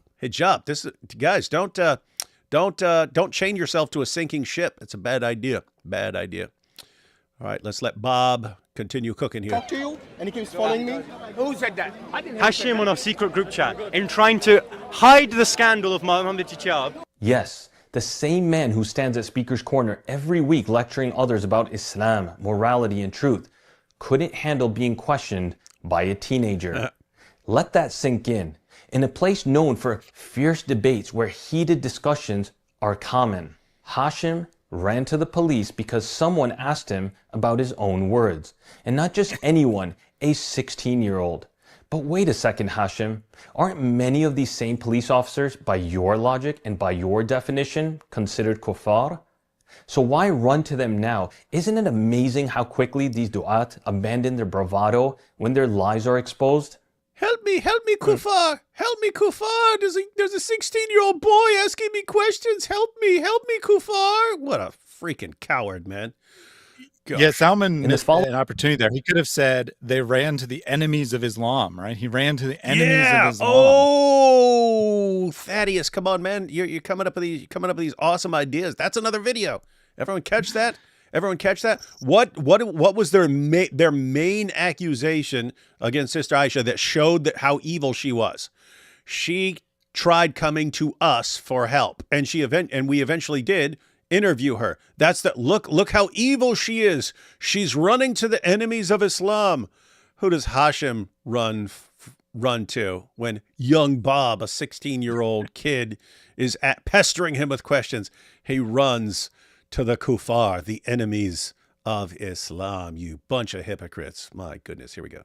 Week, young Bob returned, undeterred, but what happened next was even more vile. This time, it wasn't just Hashim. His sidekick, Siraj, joined the circus, not to clarify the lies, not to speak the truth, but to shield his friend and hurl disgraceful insults in the process. And what you're about to witness next reveals the true nature of these so-called du'at. Hashim, do not speak to the audience, especially about women, because you abuse women. Let that sink in. A 16-year-old had the courage to say what so many grown men remain too cowardly to admit. He called out the elephant in the room, that when you're complicit in the abuse of a woman, you'll lose the moral authority to speak about them, especially in public. That's correct. You're abusing women. You're participating in cover up a scandal. Frame a woman A Muslim woman who's just trying to help other Muslim women not get taken advantage of by a bunch of sick, disgusting Dawah guys. And you guys sit there lecturing. You lose the right. You lose the right to lecture everyone else on morality. Audacity of Hashim to continue preaching while privately degrading and vilifying a Muslim sister is nothing short of outrageous. Hey, by the way, dog, come here. Yeah. Let's I remember we joined your line. Yeah, Hashim. Come, dog. Yeah, absolutely. Doggy, Is that how you treat women? I treat you, dog. Okay. Are you a dog? No. You're You're a dog, woman but Jesus abuser. says dog. Yeah, of course. Jesus But says you're a dog. woman abuser. You're a dog. Come By follow me. Islamic merits, you are a Guys, woman. this is my dog. He's Yes, following me. of course. This isn't just childish. It is vile. It is derogatory. It is repulsive. It is sickening. Faced with serious accusations about his role in covering up abuse, Hashim doesn't deny it. He doesn't explain his actions. He doesn't even defend himself. Instead, he devolves into animalistic mockery, shouting dog over and over like a playground bully who ran out of arguments and cannot defend himself. This is the intellectual bankruptcy of a man caught in his own filth, unable to climb out, so instead he barks. Our beloved Prophet ﷺ said, a believer is not one who taunts, nor one who curses, nor one who is indecent, nor one who is foul-mouthed. Hashim. Come follow me, dog. Come follow me, dog. Stop abusing women, Hashim. By the way, is he grooming you still? No. Are you grooming you? women? Are you grooming? Is David grooming Okay. you? So in response to a valid accusation. So the guy they just passed, that's David, and his response to, hey, what's going on with how you guys are dealing with women? He says, David is grooming you. David is grooming you. David is grooming you. That's the response. Mm-hmm. Blackfire So- said, Be a bit of projection. you are being groomed by So- David. What's that? I said it might be a bit of projection there. Right, that's the first thing he thinks of as he sees this teenage boy. Oh, and an look, there's older a teenage boy, man. and yeah, he's around someone else. So that person must be grooming him. It's the only explanation for why they're hanging out here at Speaker's Corner. And you, Danny Davis grooming and you. by your own words, you are abusing Come, dog, women. come, follow Of me, dog. course. I am a dog. What's crazy? I mean, again, like Mohammed Hijab has made it a complete nightmare for these guys to do Dawah. It's at Speaker's Corner now. You can't. Because why? Because it was like a Speaker's Corner group chat where they were planning all this stuff. So a bunch of these guys are involved, and now what are they doing? This is their life. They go to Speaker's Corner and they do Dawah, and now they get called out every time. Smart Hijab. And you're a woman abuser. What was that, Issa? One thing I was going to say, it was interesting that he brought up dogs. I'm like, I don't know. I think dogs are really amazing. It's very funny to hear this, and I'm like, even Islamically, it's straight. So again, there's contradictory elements, and I'm about to pull out Bukhari all over you, man. But you know what's interesting? That the Quran has, in Surah Al-Kahf, the cave, it talks about a dog that protects the cave. So it's strange. There's multiple narratives. You That's get what I mean? before Muhammad ordered his followers to kill dogs. I saw Islamicized me. I'm familiar and Issa with sitting here laughing about all the poor dogs. I'm laughing. I'm just remembering your scene in the movie that you had made. That was true. That was a funny. It was scene. wild. It was wild. That was oh my wild. gosh! I wonder if I was in a movie like that. If I was in your movie, I wonder what role I would play. Hey, you could be in our remake of Islamicize Me, man. I wonder what people would think. They're like, what's wrong with this guy? But I think it's weird because this obsession with dogs is so strange. I mean, it's like it's complex because you have contradictory elements, and I think that's the issue with what Behind Veils is saying. There is a part of Islam that says exactly what it's saying, and there's another part within the traditions that say something different, and we have to understand that there are elements that may contradict with each other. I'm like that is something that could arise, and I grant that. I think that the issue is that this like obsession against dogs is so weird. I'm like, dogs are such lovely animals. Like it's such a bizarre, and there's lots of different kinds of dogs, but like Labradors, Golden Retrievers. Yeah, I have to say, I mean, there are of course like mean and nasty dogs in the world and stuff like this, but yeah, I don't trust anything that's just anti-dog. I mean, a good dog will like lay down its life to protect I saw this. I remember this from when I remember this from when I was a kid. But it was a dog. They had the dog outside in the doghouse, and he was on a chain, and a fire broke out in the house. The dog ripped out of its chain and tore through a door. They had video of the dog just went berserk, like attacking the door, and he finally got it, and he just starts ripping it, and he finally like gets his head through there, and he's like ripping the door apart with its neck. A door is hard to get through, guys. If you have a sledgehammer or something, an axe or something like that, you could do it. But just go to a door and start gnawing on it with your teeth until you break a hole, and to do it in this frenzy. Anyway, the dog gets in there, saves the whole family. Dog's got like chunks of door all in its neck and stuff like this. And so, Issa, I cannot support your hatred of dogs, I have to say. You're funny. It's just really interesting because I was thinking about I would probably adopt a dog like a police. I was thinking about adopting a police dog. Those dogs that go for like narcotics and stuff. Because they need a home after they finish their job being a police officer. So I'm like, I'll have a retired officer that I get to live with. You're a woman abuser. Come, doggy. You're a woman abuser. You're being groomed, I heard. Okay. Why is and David, I have David heard abusing you? by your own WhatsApp group Why is chat David abusing that you? you are abusing Why women. is David abusing you? Stop abusing women. Why is he abusing you? David will does your stop. mother and father know that? Okay, of course You're they being do. abused. Yes. Okay, do you know that you Does know that you are a dog? Ali Dawah Muhammad Do you know Hijab, they that all Jesus know calls that you you dog? abuse Matthew women. 15. This is next level gaslighting and deflection. Rather than confront the fact that he helped. I have to say, I love the dynamic here. Like Salman, he gets the info, exposes it. Young Bob is horrified. He goes and calls them out. They get it on video of him calling out using what they got from Salman, and then Salman plays the video showing what these guys are bringing on themselves with their egos and terrible behavior. Awesome stuff. This is everyone working together, ladies and gentlemen, and we're playing it too. Awesome times. Coordinate a smear campaign against a Muslim sister in a secret group chat. Hashim hurls wild accusations at a teenager, accusing him of being groomed, abused, and even projecting his own abusive behavior onto the boy. It's disgusting, it is cowardly, and it's a textbook example of psychological manipulation, shifting blame with baseless claims while avoiding the mountain of evidence stacked against him. Just a few seconds later, Siraj intervenes, trying to distract young Bob while Hashim tries to flee from accountability. Listen, people who all abuse women. Okay, You born then outside harass them. wedlock. Why did you born outside wedlock? Wait, if you find me, Why did you born outside find me. wedlock? Your dad abused your mom. This dude, you see this?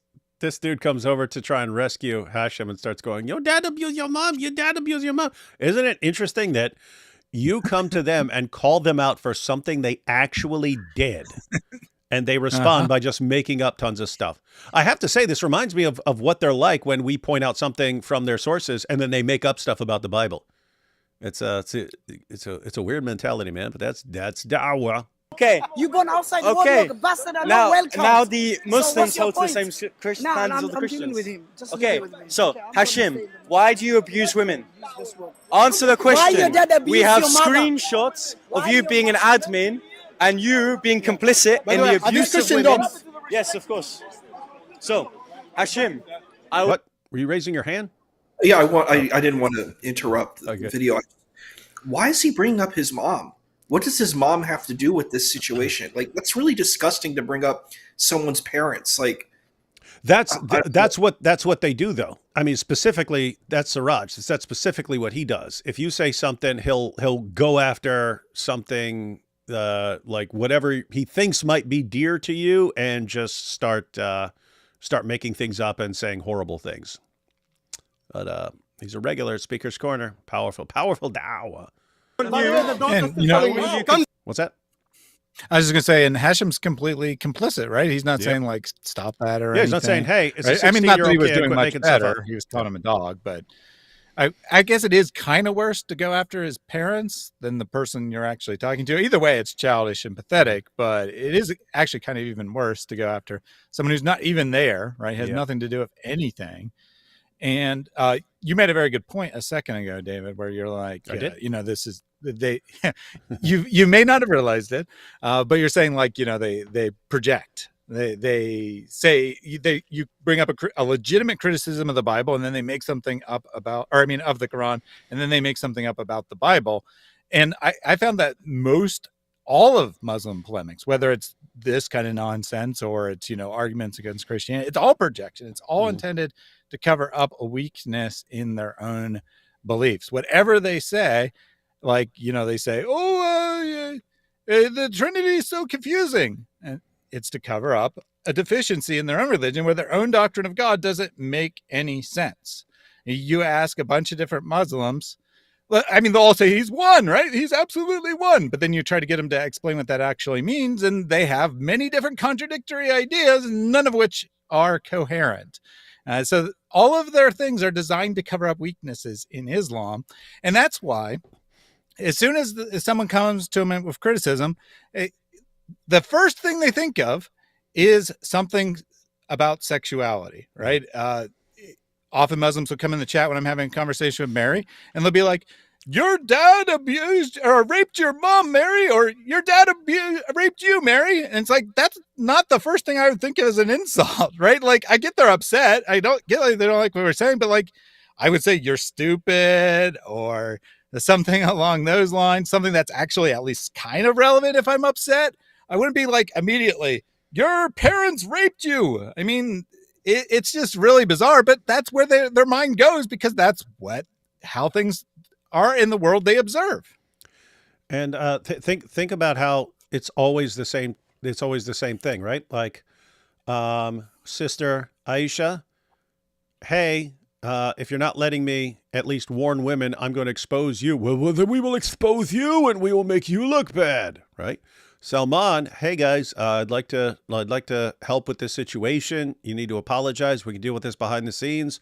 And if you don't want to deal with it behind the scenes, I'm going to have to go public. Well, if you do, then we will expose you. We will expose you. And here you have young Bob calling them out for something. Oh, we will insult your mother. We'll call you a. It's always, if you're going to expose us for what we're actually doing, we are going to make you really uncomfortable by heaping insults and abuse on you. What does everyone have in common who's responding to this in this video right now have in common? Sister Aisha, she doesn't back down from it. Salman doesn't back down from it. Young Bob doesn't back down from it. And it's like, you have this method that will work with certain people. Now you're down to people that it doesn't work with. And what do? You're going to call the cops on them like a coward. Mm-hmm. Dogs follow me. Yeah. My dogs can follow me. Yes. My dog, come on. Are you against? I'm asking you as a Muslim. Yes or no? Okay. Yes, of course. Yes. Okay. Why you're not against your dad? Why? Because your dad slept with your mom outside wedlock. No, she didn't. And it's haram. When did it's she? No, she didn't. Prohibited. Yes. You're a child of bastard. Prove it wrong. Prove Show me. me. Show me. How am I supposed to prove that? Yes, because wrong? I know. Christians do not marry. No, Christians do not marry. We know this. Said Christians do not marry. For a fact, Christians, Well, they my do parents marriage aren't after Christian. They sleep together. Well, my parents as in aren't. boyfriend and girlfriend, majority of them. Well, and then they he's a marry scam. later. Yes.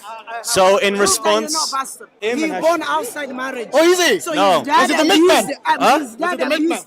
His No. dad Who's your abused daddy? his mother. Who's your daddy? Who's His yours? dad Who's your daddy? Last time you abused his said mother. the guy is African. That is the gingerest ginger I've ever seen in my entire life.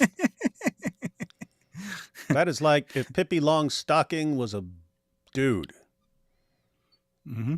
That makes me But want to go to Hashem Wendy's. actually demonstrated how Dawah works there, right? So Siraj just makes something up out of nowhere, saying that he all you gotta was do. Bob was born out of wedlock, and Hashem said, "Oh, that's definitely true," and then starts repeating it himself. Now, I mean, he probably doesn't necessarily really believe it, but it is very illustrative of how these things tend to go, right? Someone makes something up, and then everyone repeats it. Mm-hmm. Pardon? Your dad. My dad Who's is your a dad, wonderful bro? man. Who's your dad? He's a wonderful man. Who's your dad? He's a wonderful man. Yeah, go away. No, Go that way. I refuse. Go away. There's no need to push me. I'm not pushing. I'm trying to turn You around. clearly are. Now, look, Hashim, you can either be a man about these accusations, or you can cower behind other people. No, He's Very going to go with clearly, the second one. He's you- going to go with the you- second in one. Talk about terms- your dad. Okay, I will. No, talk about your dad Wait. from the camera.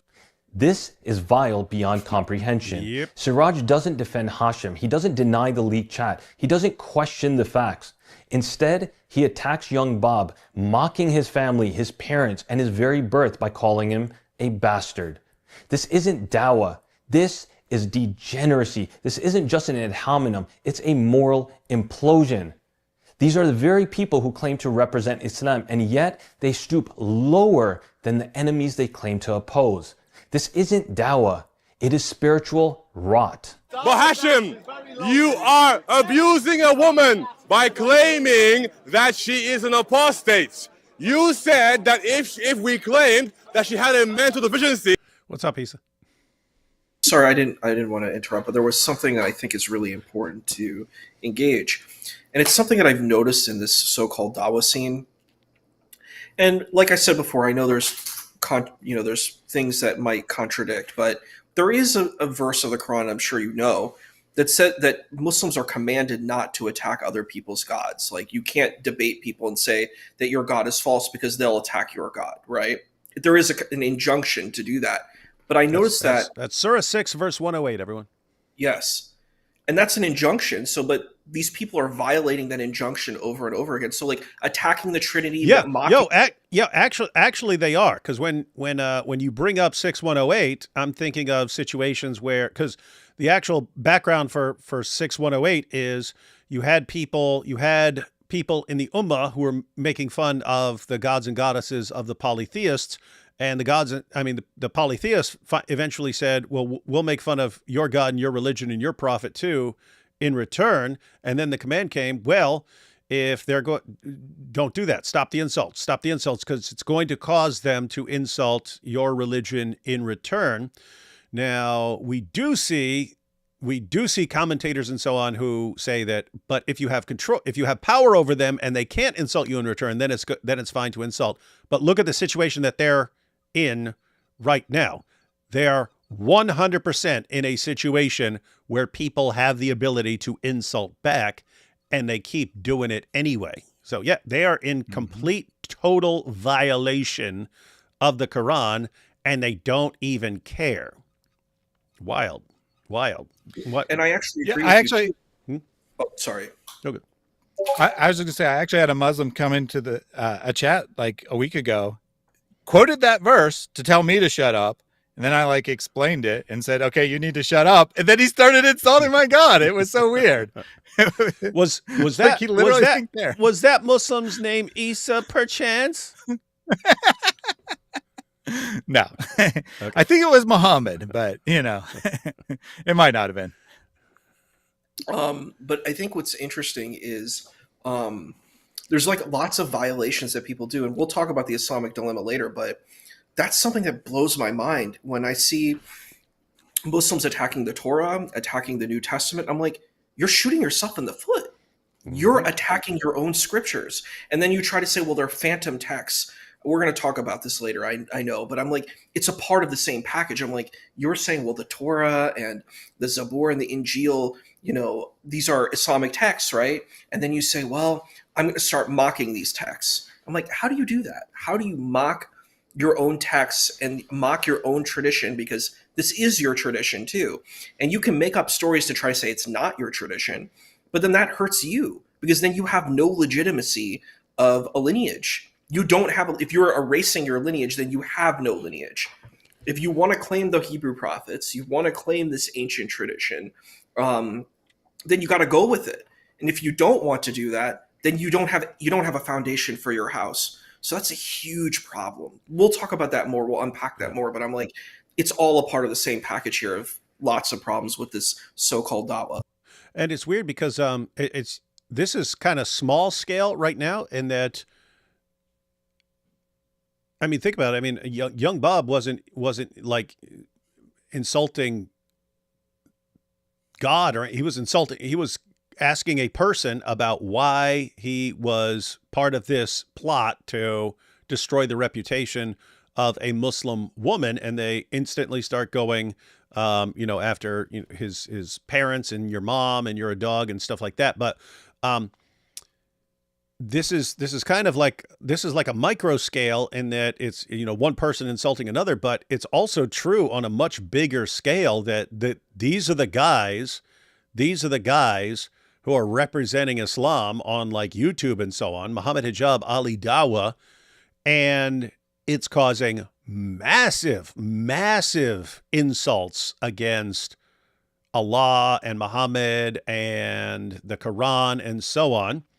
And guess what? It's a big part of why I am the way I am now was the way these guys acted over all these years. I have to say, if the popular people in Islam were like Salman and Isa and people like that, I don't think you'd have anywhere near as much of these al-Zut jokes. But it is what it is. So the Zut jokes will continue, everyone. Then people might feel sorry for her. So instead, mark her as an enemy of Islam. But Hashim, here's the problem. What if that woman is harmed now because you've called her an enemy? What you're potentially doing is putting her life in danger. What will you do if a man... That's David talking. That's a really good point. It's you're calling her an ex-Muslim and an enemy of Islam. You are actually endangering this woman's life here. And you don't care. All to protect hijab from facing the consequences of his actions. And you're willing to, they didn't care if she was going to end her own life. They don't care if she gets killed as an apostate. They just don't care. They want to, that's a Muslim. That's how they treat her. Sick stuff. A woman goes up to her because they know who she is and they harm her because of what you said, Hashim. This is the moment where the mask is torn off. David calls it out directly. By branding a Muslim woman as an apostate, Hashim has endangered her life. We are no longer talking about petty insults or online drama. This is serious. This is the kind of rhetoric that leads to real-world violence. Just go look at the countless and vicious attacks against a sister as a result of how both Muhammad Hijab and Ali Dawah tried to portray her. Yeah, she had to move. As an enemy of Islam. And for what? To protect Muhammad Hijab from being exposed, from shielding the truth about his deception, his lies, and his engagement. I have to say, these Dawah guys, based on their behavior, these are the biggest bunch of idolaters on the planet.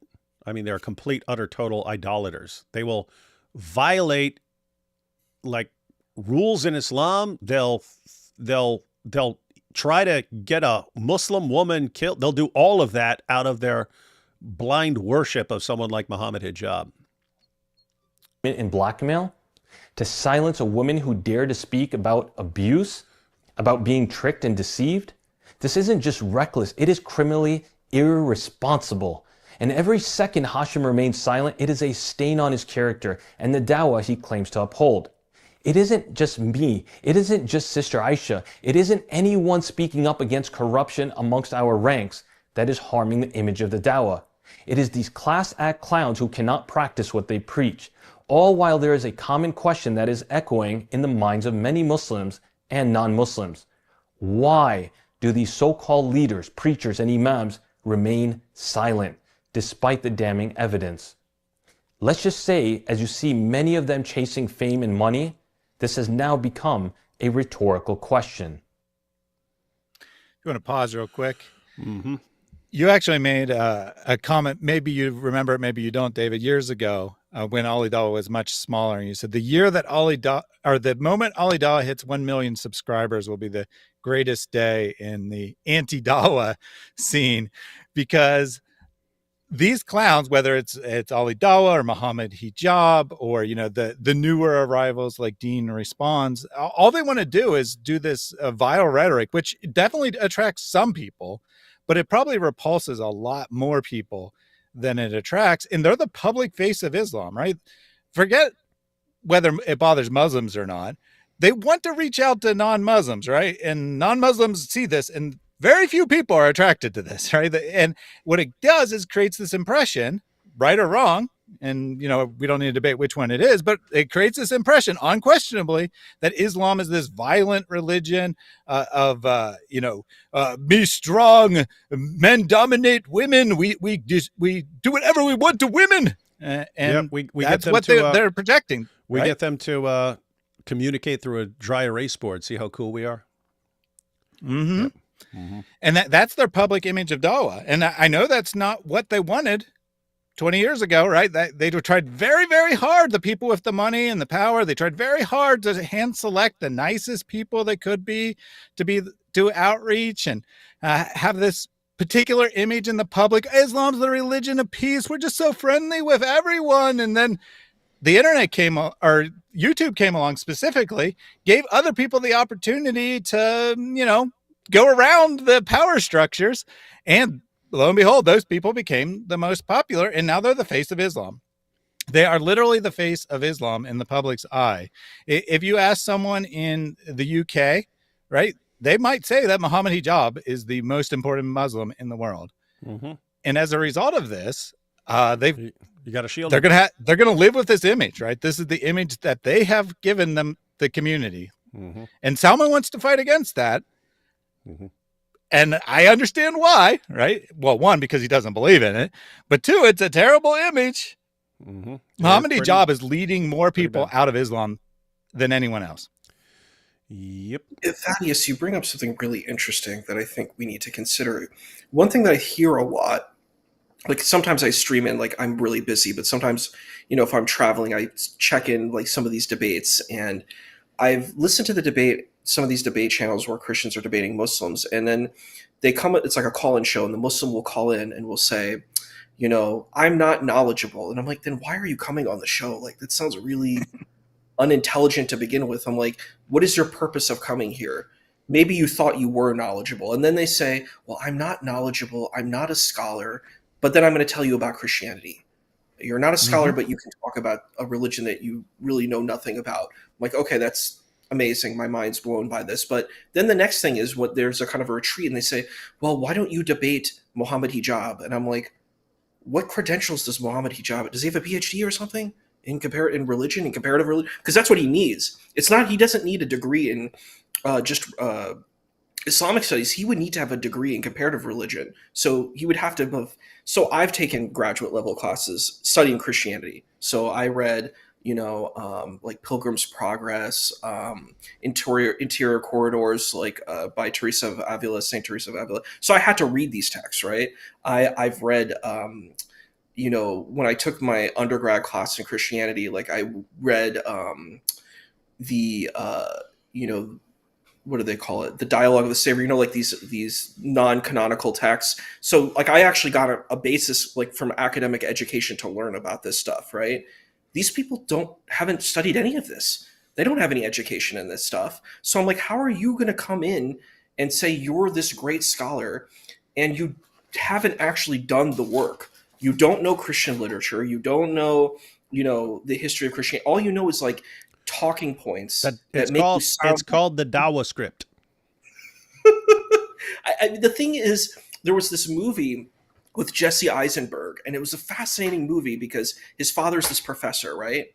And he doesn't actually read any of the books, but he imitates what his father says, like at a dinner table, to impress this young lady, right? To get her to kind of go out with him. But the thing was, it's a complete fraud. He didn't actually read the book. So he doesn't actually know what the book said. He only knows like talking points that he heard his father speaking about the book. And that's kind of what I feel when I listen to these so-called da'is or dawagandists. I'm like, you don't actually know what the New Testament said. You've never probably read it. You know what I mean? You probably just read something on Google or Chat GPT, some AI, you don't actually know what these texts say, and you misrepresent the text. And it's really vile. It's a very vile thing. It's interesting. We did a review on Daniel Hakikachu's debate with it was a Hindu guy who I don't know if he was Advaita Vedanta, I forgot, but it was one of the debates. There's one called Heated Debates, and there was another one. But we reviewed all of his arguments that he did against Hinduism, and all of them were false. They were all misrepresented. He was like saying, "What? Daniel Hakikachu, the biggest liar ever?" No. But it was like we looked at every single thing, and we looked because when you're doing academics, you have to represent the scholar's argument. And what the scholar was saying, it was symbolic. It was not at all literal. And he tried to talk about, the David Dasi, like the certain elements, and I'm like, this is ridiculous. Like, and also you're not defending Islam, you're just attacking Hinduism, and you're misrepresenting Hinduism. And I think it's bad faith. When you're coming into a conversation, you have to give good faith to to the argument you're looking at. You have to represent it in the best way you can. You can't like manipulate like stuff like, you know, it's like tabloid news. You remember those like magazines when you would go to the supermarket and it had a bunch of rubbish in it, and you're like, it tells you all of the salacious details of celebrities. That's what I feel about a lot of this stuff. Like they said, you know, Rebecca was 3 years old, and I'm like, that's bad for you, dude, because you believe in the Torah. You believe in the Hebrew stuff, so you're shooting yourself in the foot. So you're saying that this about yourself. So I'm like, that's not even doesn't even make any common sense what you're doing. Like I saw Daniel debate a Jewish person. I'm like, you're shooting yourself. You're not helping yourself because you have to believe it. You believe in the Hebrew prophets. That's a part of being a Muslim. You have to believe in those things. So I'm like, are you just going to make them like phantom prophets, peanut gallery prophets? What's your goal with them? Are they real prophets? Or are they phantom prophets or peanut gallery prophets? What do you want them to be? And I think that is, I don't know. It's preposterous and it's ridiculous in my opinion. We have so we've gone through Ali Dawah, not in the Zut sense, and we've gone through Hashim, not in the Zut sense again, and we've got one section left, I think, which is D's responds. I didn't know what his name was, but now I know. Take a couple super chats. You all, Isa, you Christian yet? I pray for you. Also, check out Miss Yanni's site. Basically, Christian friends made Messianic Islam. Have your own hadith and tafsir. D Wood, we can add you and AP. Shake your booty and your mama. I didn't understand all of that, but yeah, I don't know. Why doesn't he mubahala? He's obviously not afraid of God. Yeah, that is interesting, because if you look at his behavior, he's clearly is not really like scared of God. So why wouldn't you do the mubahala and just not believe that anything's going to happen to you? Because I think the reason is that it's lose-lose for him, right? So he could do the mubahala and tell the truth, which he doesn't want to do, right? He doesn't want to say the truth. Or he could do it and he could say lies. Now, I don't think he's scared of Allah, right? I don't think that he thinks that he'd get vengeance from Allah. But what it would potentially show the public is that he's not afraid of Allah, right? Because his lies are very obvious, hijab especially, right? Oh, his yeah, you mean people who already know he's lying and then see him do that, they'll be like, oh, yeah, this guy's completely fake. So then they'll say, oh, he doesn't actually believe in Allah. Right. As long as he's lying to, you know, us, to the public, whatever, they can justify it in their mind. But if he goes and like lies while taking Allah's curse, that can only mean one thing. And that's that he doesn't believe in Allah. And it's not that he does believe that Allah will punish him.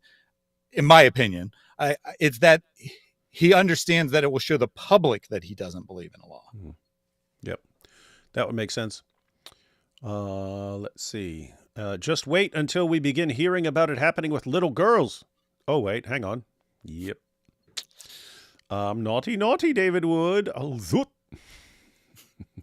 Thaddeus, any plans to add this Ali Dawah voice as chimp or something on your channel? Yeah, I definitely will think about adding Ali Dawah. So right now we got Zakir Naik and we got Muhammad Hijab, the goat and ape apologists. I don't know, maybe Dolphin for Ali Dawah because of the high pitched voice. That was perfect. Dolphin is perfect. Ali Dolphin. That's perfect, man. My ancestor was a crusader and was a crusader knight. Come on, you're making that up. My whole family have been enemies of Islam for 800 years, and we proud of that. Powerful. Eat bacon every day. Keeps the demons away. We have Mosh Cohen in the name of Al Zut. In the name of Al Zut, someone get him some grapes. By the way, David, you know until when AP is in the Holy Land? I think over another week or so. Muslims' favorite #1 dating app in 2025, Only Goats. It's very racist and Islamophobic. Channel Brooks Revert Muslim is wild. Revert Kardashian. Really? Like a real Kardashian or just like acts like them? My doubt Isa follows Christianified Islam. ISIS had follows Islam. If criminal things are written in Quran and he doesn't follow that, so he's not a Muslim. Isn't Isa deceitful and showing a wrong Islam? Finally, someone calls out Isa. Finally, someone calls out and exposes Isa. It's the wrong word, but it's interesting. It's funny. You had a poster named Mosh Cohen. My great grandmother's name was Cohen too, Fanny Cohen. So it's kind of funny. Oh yeah, Maybe yeah. Everyone, Isa's half Jewish. So got lots of Cohens in his family. Probably some Goldbergs. I got all of it. My second cousin, I did DNA test. My second cousin's Goldberg. So nice.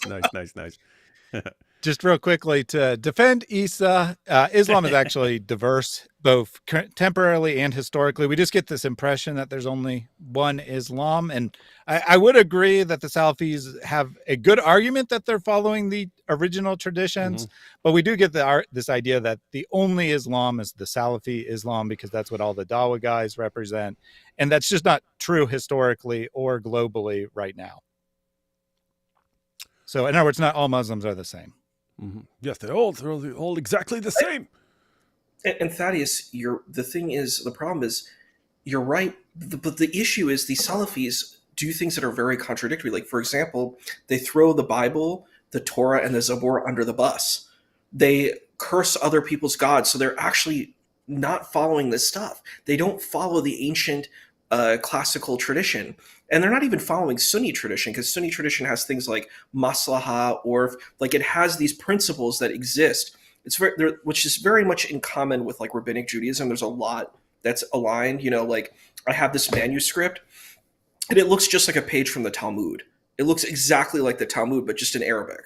Where you have the Islamic scholars who go and they have their commentary that circles around the main text, and they're arguing about the jurisprudence. So they might not like Jewish people, but the position is it's like it follows that rabbinic Jewish kind of lineage. So I'm like, you can't really hate on that. But I think it's fair. I don't know. It's hard because we don't know what's true and what's not. I think each group in each space there's lacking elements. It's in each position is going to be imperfect. You're going to be doing something that may not follow the perfect classical tradition. So I agree with you. I think that's a fair position. Classic your mama tactics. Your mama's fill in the blank. It's just so dumb and pathetic and childish. It's laughable. Yeah, that's Dawah. I see we have a new Mahdi follower. Beanie's rule. Are you following that Mahdi, man? Hey, that's true. Hey. Yeah. You should expose him if he becomes popular again, like as people start talking about him again, and just show pictures of you wearing the beanie before him. And be like, yo, he's copying me, man. What's that make me? If this guy's all the things from all the religions and he copied me, what's that say about me? You know what's weird about him he was exposing actually like kind of cults. He went around studying cult tactics and recording stuff about cult tactics, and then becomes like puts it all together and becomes like the ultimate cult leader. I'm all the things of all the religions. You will obey me. Now give me your daughters. And all the women belong to you. Like, I'm sorry. When a guy says all the women belong to me, you're like, okay, this is fraudulent. When a guy starts saying all the women in the world belong to me, like, David Koresh did that. Yeah. He's like, of course, all the women of the world belong to me. I am all the things of all the religions. It's so fraudulent. That there's a scam. It's a scam. Like Osho did. Remember Osho, the guru Osho? He was totally did that. But the people are what's MBS? I don't know what that is. Retarded. Is that Mohammed bin Salam from Saudi Arabia?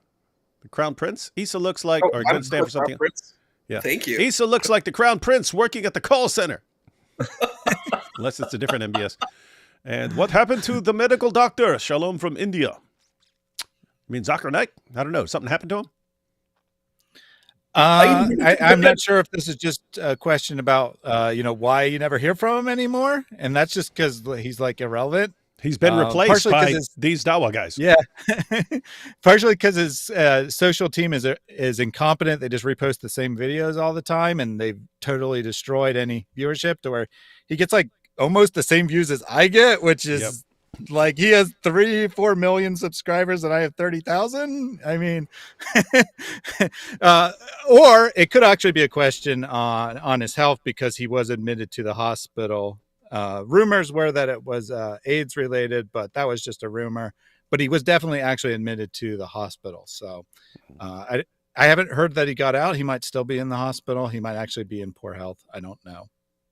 Don't know. Why do people like Dr. Zakir Naik? Like I heard him say, Quran 4, verse 32 is his. And you're like listening and you're like, what the heck is this? You're like, what the heck is this? Is this supposed to be impressive? I'm like, brother makes a good point. Brother makes a good point. So that actually reminded me of what you said before we went through the super chats, Isa, where you said that they don't really know anything about the Bible and whatnot. There's actually a video where Zakir Naik is like talking to Muslims and like trying to train them on how to do Dawah. And he says, people think I know like the whole Bible or something. I know like 50 verses or 100 verses of the Bible. That's all you need to know. It's like just memorize these verses and use them against people. You don't need to understand the context. You don't need to know anything about the historical reality. And I mean, yes, his reputation is not what it once was, but Zakir Naik had this reputation of being like super knowledgeable about the Bible. And here's like training people, admitting he knows barely anything about it because, he could say a verse number really fast. They're very impressed. And it is all just about performance. Mm-hmm. And I think that the reason why people call into the shows and they say, well, when they say they don't have any knowledge, that is a defense mechanism, right? So that is so that they can get out of any question they're asked. Yeah, if you get cornered, hey, I don't know any better, so what are you going to... But the reason they actually have the confidence to call in is because they actually think they do know something about Christianity. This is one of the things that was very surprising to me, coming from a normal Christian background. And I was interested in apologetics, but I didn't really know much about Islam. And so, like, I always thought all the arguments apologists would make were like Christianity is true because, and thus Muslims would make arguments, Islam is true because, and that's generally not the case. Most of the arguments are, are you a Christian? Well, Christian is false because, okay, well, even if you prove that, there's still like thousands of other religions. That doesn't make Islam true. And I'm sure in India, right, all their arguments are focused on Hinduism. Right? Here's why Hinduism's false. Here's why Hinduism's false. Okay, you haven't proven Islam. And that's why they think they have so much confidence, is because they actually learned some small number of facts about Christianity, or what they think are facts anyway. They're really distortions and lies generally, but they learn a small number of things and they think that they're very knowledgeable. They think they have this great argument against Christianity. And then you're like, bro, that's not what we believe at all. And then they just can't go anywhere because that was where their confidence was, right? And I think that for many Muslims, their primary reason to be Muslim is not like they have some specific reason to be a Muslim. It's that since birth, they've been taught that Muslims are superior to non-Muslims, and they have some trivial reasons to believe that Christians are stupid or whatever, cultural dependent on what other religion, but some other religion is stupid. You're a Muslim, you're the best people. Alhamdulillah. Why would you consider anything else? And that's what, in my experience, that's what most people's confidence is. It's not based on any argument at all. They might give a couple arguments, but it's not really where their confidence. Their confidence is really, I'm a very good person because I'm a Muslim, and you're a very bad person because you're not a Muslim. So one thing I wanted to add to you, it's interesting for me. So I spent a lot of my life in academia. So going and learning. Yeah, and you studying. keep reminding us of that. Well, you're silly. The point of why I bring that up. So hang on, I'm naughty, I'm silly, what I'm cute. I'm gonna do a video compilation of everything I said. Isa describing me. The thing that I like the Christian apologists arguments a lot more than I like what I hear from the Islamic apologists. I'm just being transparent because it appeals to me as an academic, where I'm like, you're talking about academic sources, you're trying to engage texts, you're engaging scholars, and you're not cherry picking the scholar to fit your agenda. Like, you're actually trying to accurately represent the scholar. That's what I've seen so far. And what I've seen is, like, yes, attacking Christianity where you don't actually know what Christianity is. You're not really familiar with the text. And there's just one thing that doesn't work well for me is arrogance and hubris. So if you come in and you're loud, rude, and obnoxious, you're going to lose me very quickly. And I've seen this, like you had a conversation with a person who called himself Muslim Apex or something, and he was just very loud, rude, and obnoxious. And I'm like, Shocker. those are that's a trinity of unappealing to me. When I see someone coming and saying, "Yeah, I've cooked you. I'm so smart. What does the Bible say?" I'm like, do you think you're an intellectual? This is it's fraudulent. You know what I mean? Like, you know, those people who are like academics with their tweed jackets and their pipes, and they're like, you know, really, really smart. And then you have this person who like fakes to be an academic. They're a fake academic and they come in. That's what I feel like. There's like these fake academics trying to pretend to be real academics, and they're not. And they just don't know this stuff at all. And like, I respect someone more like Dr. Shabir Ali. Like, you can tell that this is a person who has studied. I'm not saying he's perfect, but like, you can tell that this is a person that would be adequate for doing this type of space. But like someone like Muhammad Ijab, I'm like, being loud, rude, and condescending. I don't know if you're like a normal human being, and I don't know what normal is anymore, but I guess like what I hope a normal human being is, you would be like, this is appalling. He's acting like a beast. This is bestial. This is not human. This is what a beast does. This is bestiality. So I'm just like, it's obnoxious, it's loud, it's rude, and it's hard. Like, every time I'm like, I'm trying to hear the Muslim debater, I'm like, are they going to come in a good way? And then I listen, and I'm like, okay, let's see. I'm going to brace myself and hope that it's going to be an interesting conversation, and they're going to have humility, they're going to have integrity, they're going to have honor, and they're just going to come to the conversation well. Every single time I'm disappointed. I come in and I'm like, this is disappointing. This is disappointing. This is disappointing. It's like a litany of disappointment. And I don't know what to say about that, you know? Jack Ray says, Issa Qui-Gon Beanie opposes Darth Beanie, waiting for a David Wood correction for mismatching Star Wars lore. How would that be mismatching? Because you got... So the joke there is that's Issa versus that weird fake Mahdi guy, and they both have beanies. That's your the Star Wars lore is perfect there. Mm-hmm. I saw I watched I was never really into Star Wars, but I'd watch them if someone was like, hey, let's go watch the Star Wars movie. But I watched that second one, Attack of the Clones with Nabeel. And he was nerd enough to stand up applauding when Yoda started fighting with the lightsaber, and he jumps up in the theater and starts clapping over his head. I'm like, dude, come on, you look like an idiot. Anyway. I saw that in the theater too, actually. I saw Attack of the Clones also. I remember the part where he's like, it's sand. You're like sand. And I was like, this is embarrassing. That's what I felt when he was doing there's a romantic scene between Hayden Christensen and Natalie Portman, and and he's trying to like woo her, and then he's I don't even remember it. I'm glad I forgot, and now you're trying to bring back. It was so bad. It was movie so trauma. bad. And I'm like, all I remember is like the terrible dialogue. I don't know which one it was from, but I love you. I love you more, only because you're beautiful. Only because, and I was like, it sounds like a 7-year-old wrote the dialogue. It's terrible dialogue. The prequels have some terrible dialogue. My favorite thing from all the prequels was the fight scene of the end of Phantom Menace, because the guy was a real martial artist, and they did really good choreography. Like the fight between I think it's Darth Maul and Qui-Gon Jinn and Obi-Wan. That was really epic, but most of it was like really not good. Just being honest. My ancestor was first Earl of Balcarres, a famous crusader. He was given a title and estate by King Richard Lionheart. Good folks. I meant adding your and AP's characters to the Misyani site, like to our Hadith and Tafsir. Basically, original Quran, only Christians. Man, yeah, but I don't know what you're even talking about with Misyani site. I don't know what that is. AP wears beanies now. Based. The beanie AP. All right, guys, you know what? We should probably go ahead and, what do you guys want to do? You want to finish this or wrap it up? It's entirely up to you. I could definitely come back another day. The last section you definitely want to cover at some point. We Dean do? takes Then we're it gonna really watch hard. it. Then we're gonna watch it because I kind of Okay. like. Because I was kind of like, well, if if we close out, then we can say, oh, to finish it, then you need to go over to Salman's site. So I thought that was cool. But if you're saying we need to watch it, then we will watch it right now. Yeah, I think Dean probably takes it the worst of the three of them. So, oh, he doesn't take it the best, like the revert girls, like the Alzoot. Yeah. All right, here we go. Here we go. Dean responds, everyone. Dean responds.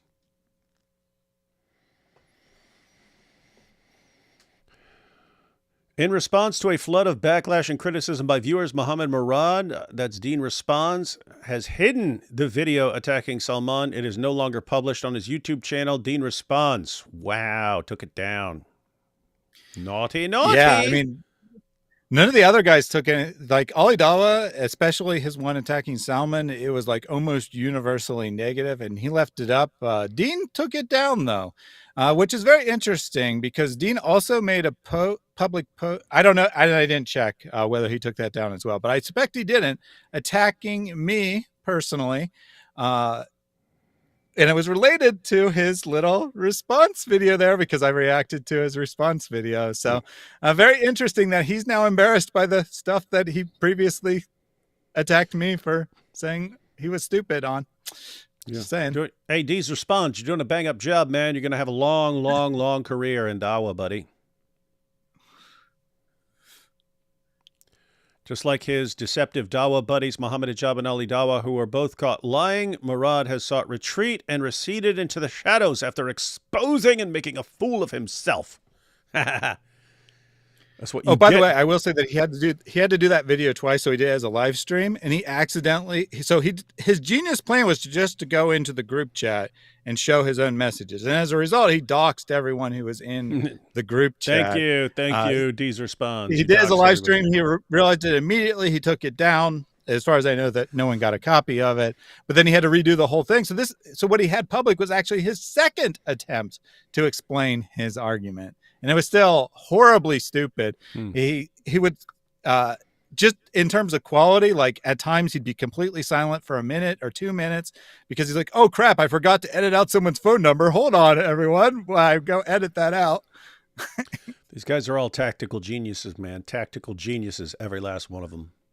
Let's talk about Mohammed Murad from Dean Responds, the self-declared unbiased referee who just entered the ring swinging wildly, trying to protect his Dawah bros, all while pretending he's not even in the fight. But Murad, you made a whole video about me. You brought my name into this, so now you've got my attention. And now we'll see if you end up running away and going into hiding like your HP Dawah buddies, Muhammad Hijab, Ali Dawah, and even Hashim. Guys, I'm not looking to defend Brother Muhammad Hijab. I condemn anything haram that occurred on either side. So whether it be Muhammad Hijab, whether it be this individual, whether it be the person that claims to be Muslim. This is the oldest trick in the Dawah Bros playbook. Act neutral, say, I condemn both sides, then spend the entire video attacking the victim and defending your friend. You just said you're not here to defend hijab, but then you literally say, what I'm saying is someone that is mentally ill, if not an enemy of Islam. And in both cases, I will support Muhammad Hijab against this person. So let's get this straight. You support him no matter what because she might be sick or she might be a disbeliever based on your own wild and baseless assessment? That's not neutrality. That's blind loyalty. And your own audience saw right through it. You are coping hard. Attacking Salman, now deflecting from all the dirt on Hijab and Ali. Nice. What I'm hearing here is blatant favoritism. How disgraceful that you and your group would stand by someone solely because you know him. Our faith does not condone such behavior. It demands equality and justice. Allah will hold you accountable for every action you've taken against others. Oh, dang. These are Muslims calling him out. Mm-hmm. Good job, Deez Responds. The Prophet, peace be upon him, said, beware of suspicion, for suspicion is the worst of false tales. Do not spy. Do not envy one another. Do not harbor hatred, and do not sever ties. Yet you publicly accused her of mental illness and fed him information, while she came purely to seek knowledge for her doubts. By Allah, you are the ones at loss here. This was never your case, nor was anyone attacking you, but you fabricated a narrative to support Muhammad Hijab's case and weaken your sister in Islam. On the day of judgment, you will answer for these actions. Seek forgiveness from her immediately, and just as you publicly shamed her, you must publicly renounce your past mistakes and make amends. Actually, it does matter. Pause it for a second. Yeah, actually, I mean, notice the difference. Like, you got the Dawah guys. I mean, oh, we'll just we'll just rally around Muhammad Hijab because we're part of this group, and we all have to, us Dawah bros have to stick together through everything, no matter how horribly we're treating everyone around us. And if we have to lie and cheat and make up things and so on, we'll do all of that. And then you have people who actually seem to understand that according to your religion, you're all going to be standing before Allah one day. And you have to, what did you do? Oh, I turned everyone into no one banged as many revert girls as me. Great job, buddy. And I think it would be good to say the context of what Dean's little video was. So he released this like within a day or two of Salman posting the video, saying that there's this group chat that all these guys are participating in. And Dean was named as one of the people in that video. But he was the first to like say anything about it. And what does he do? He goes and he like reveals it live, right? Scrolling through it live. So we know it's legitimate. Their best strategy would either be to ignore it or pretend it didn't exist, that Salman made this up. So he goes and he says, yeah, all this is real. Everything that he said in that video is exactly what we said, but he's a liar because he didn't give my brilliant argument that Aisha is mentally ill. So that whole video was basically him complaining that the group went and said, no, let's not go with the mentally ill argument. Let's suggest that she was doubting Islam and maybe she was already apostate or whatever. They decided to go with that strategy. He's like, they should have listened to me. They should have said she was mentally ill. And that was his whole argument. And then so many Muslims came to the chats and they're like, this is disgusting. What the hell is wrong with you? You're saying that she was mentally ill. How does that justify what Muhammad Hijab did? Why are you not calling out Muhammad Hijab? Who cares if she's mentally ill or not? Did he do the things that he was accused of? Yes or no? And he's like, oh, I'm just neutral here. Salman's a liar. Like that was literally the title of the video. It was like, Salman is a liar because, and then the reason he's a liar is because he showed the chat without going through Dean's argument that she's mentally ill. I actually have a question to that, Thaddeus. What gives the and I hate to go to credentials and qualification, but I think it's an important thing here. What gives the right of Dean to say that this person is mentally ill? Is he a therapist? Are you questioning world champion psychologist D's response? I think I am. I'm actually questioning a lot more than that. I'm questioning his background in philosophy. I'm questioning his background in, comparative religion. I'm questioning all these people. They don't have any credentials to talk about any of this stuff. And you're like, you're not, if you're a scholar of religion, you're not a scholar of Islam, you're not going to know about mental illness stuff. You're not going to learn about the DSM-5. You're not going to know about the mental illness structures. You're not going to know about any of that stuff. So I'm like, just claiming someone's mentally ill, what is your qualification to making that diagnosis? Would you like to know his brilliant argument? His brilliant argument is she must be mentally ill because she tweeted at David and she made a public post about Gaza, which they distorted what the post was about. She basically said that the Israelis are mentally ill because they're treating the Gazans like animals. And they said, no, she's saying that she's calling the Gazans animals. And then one more was, how people like just put out a open question, right? So someone put out a question like, what is one thing that if it was eliminated from the world would make the world a better place? And she gave a response of the Y chromosome. Funny. So they're like, she wants all men dead. She's mentally ill. Do you know, Eunice said something interesting. There seems to be this religion of Israel and Palestine. Like, why is this political issue such an important thing? I'm like, first of all, these people don't know anything about global politics either. They have no idea what's going on in Sudan. They have no idea what's going on in Somalia, Syria, Congo. None of these situations, they don't know anything about this, but then they think that they're experts on what's happening with Israel and Palestine.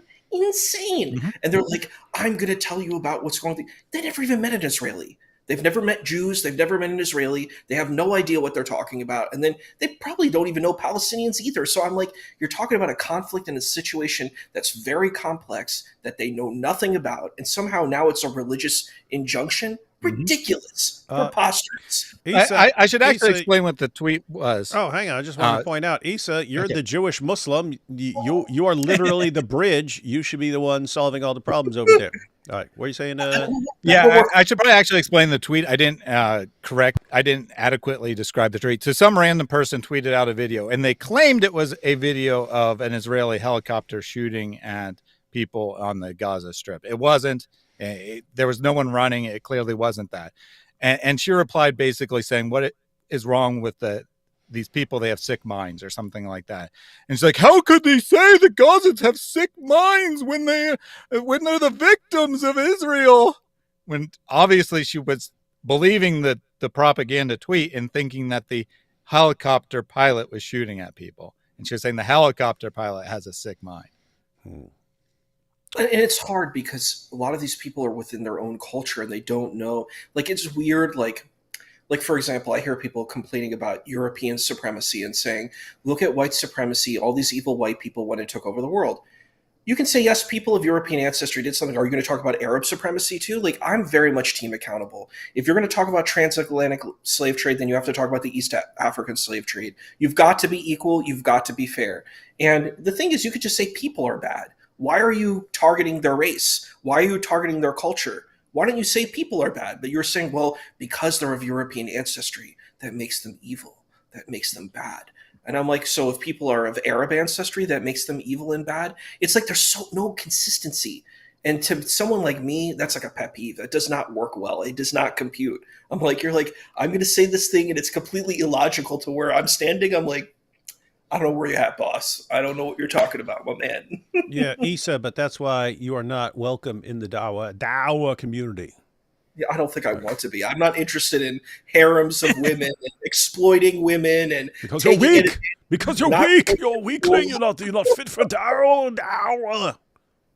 Not going to school, not condemning other people's religions. Yeah, I don't think I would fit very well in that place. I'm like, they're going to lecture me. Like, I've had conversations about interfaith, particularly about Christianity, and people try to lecture me about it, and I'm like, yeah, you're not right. This is my big problem. You're like, I'm going to use Western scholarship or modern scholarship. I don't really like the word West, but we can use it for this context. But modern scholarship, academic scholarship, and I'm going to critique Christianity. I'm going to critique Judaism. And I said, what about? Are you willing to use modern academic scholarship against Islam? Are you going to be consistent? No, because there are scholars. There's plenty of scholars who critique the linguistic inerrancy of Arabic. There are scholars who critique the Hadith collections. There are scholars who critique all of this stuff.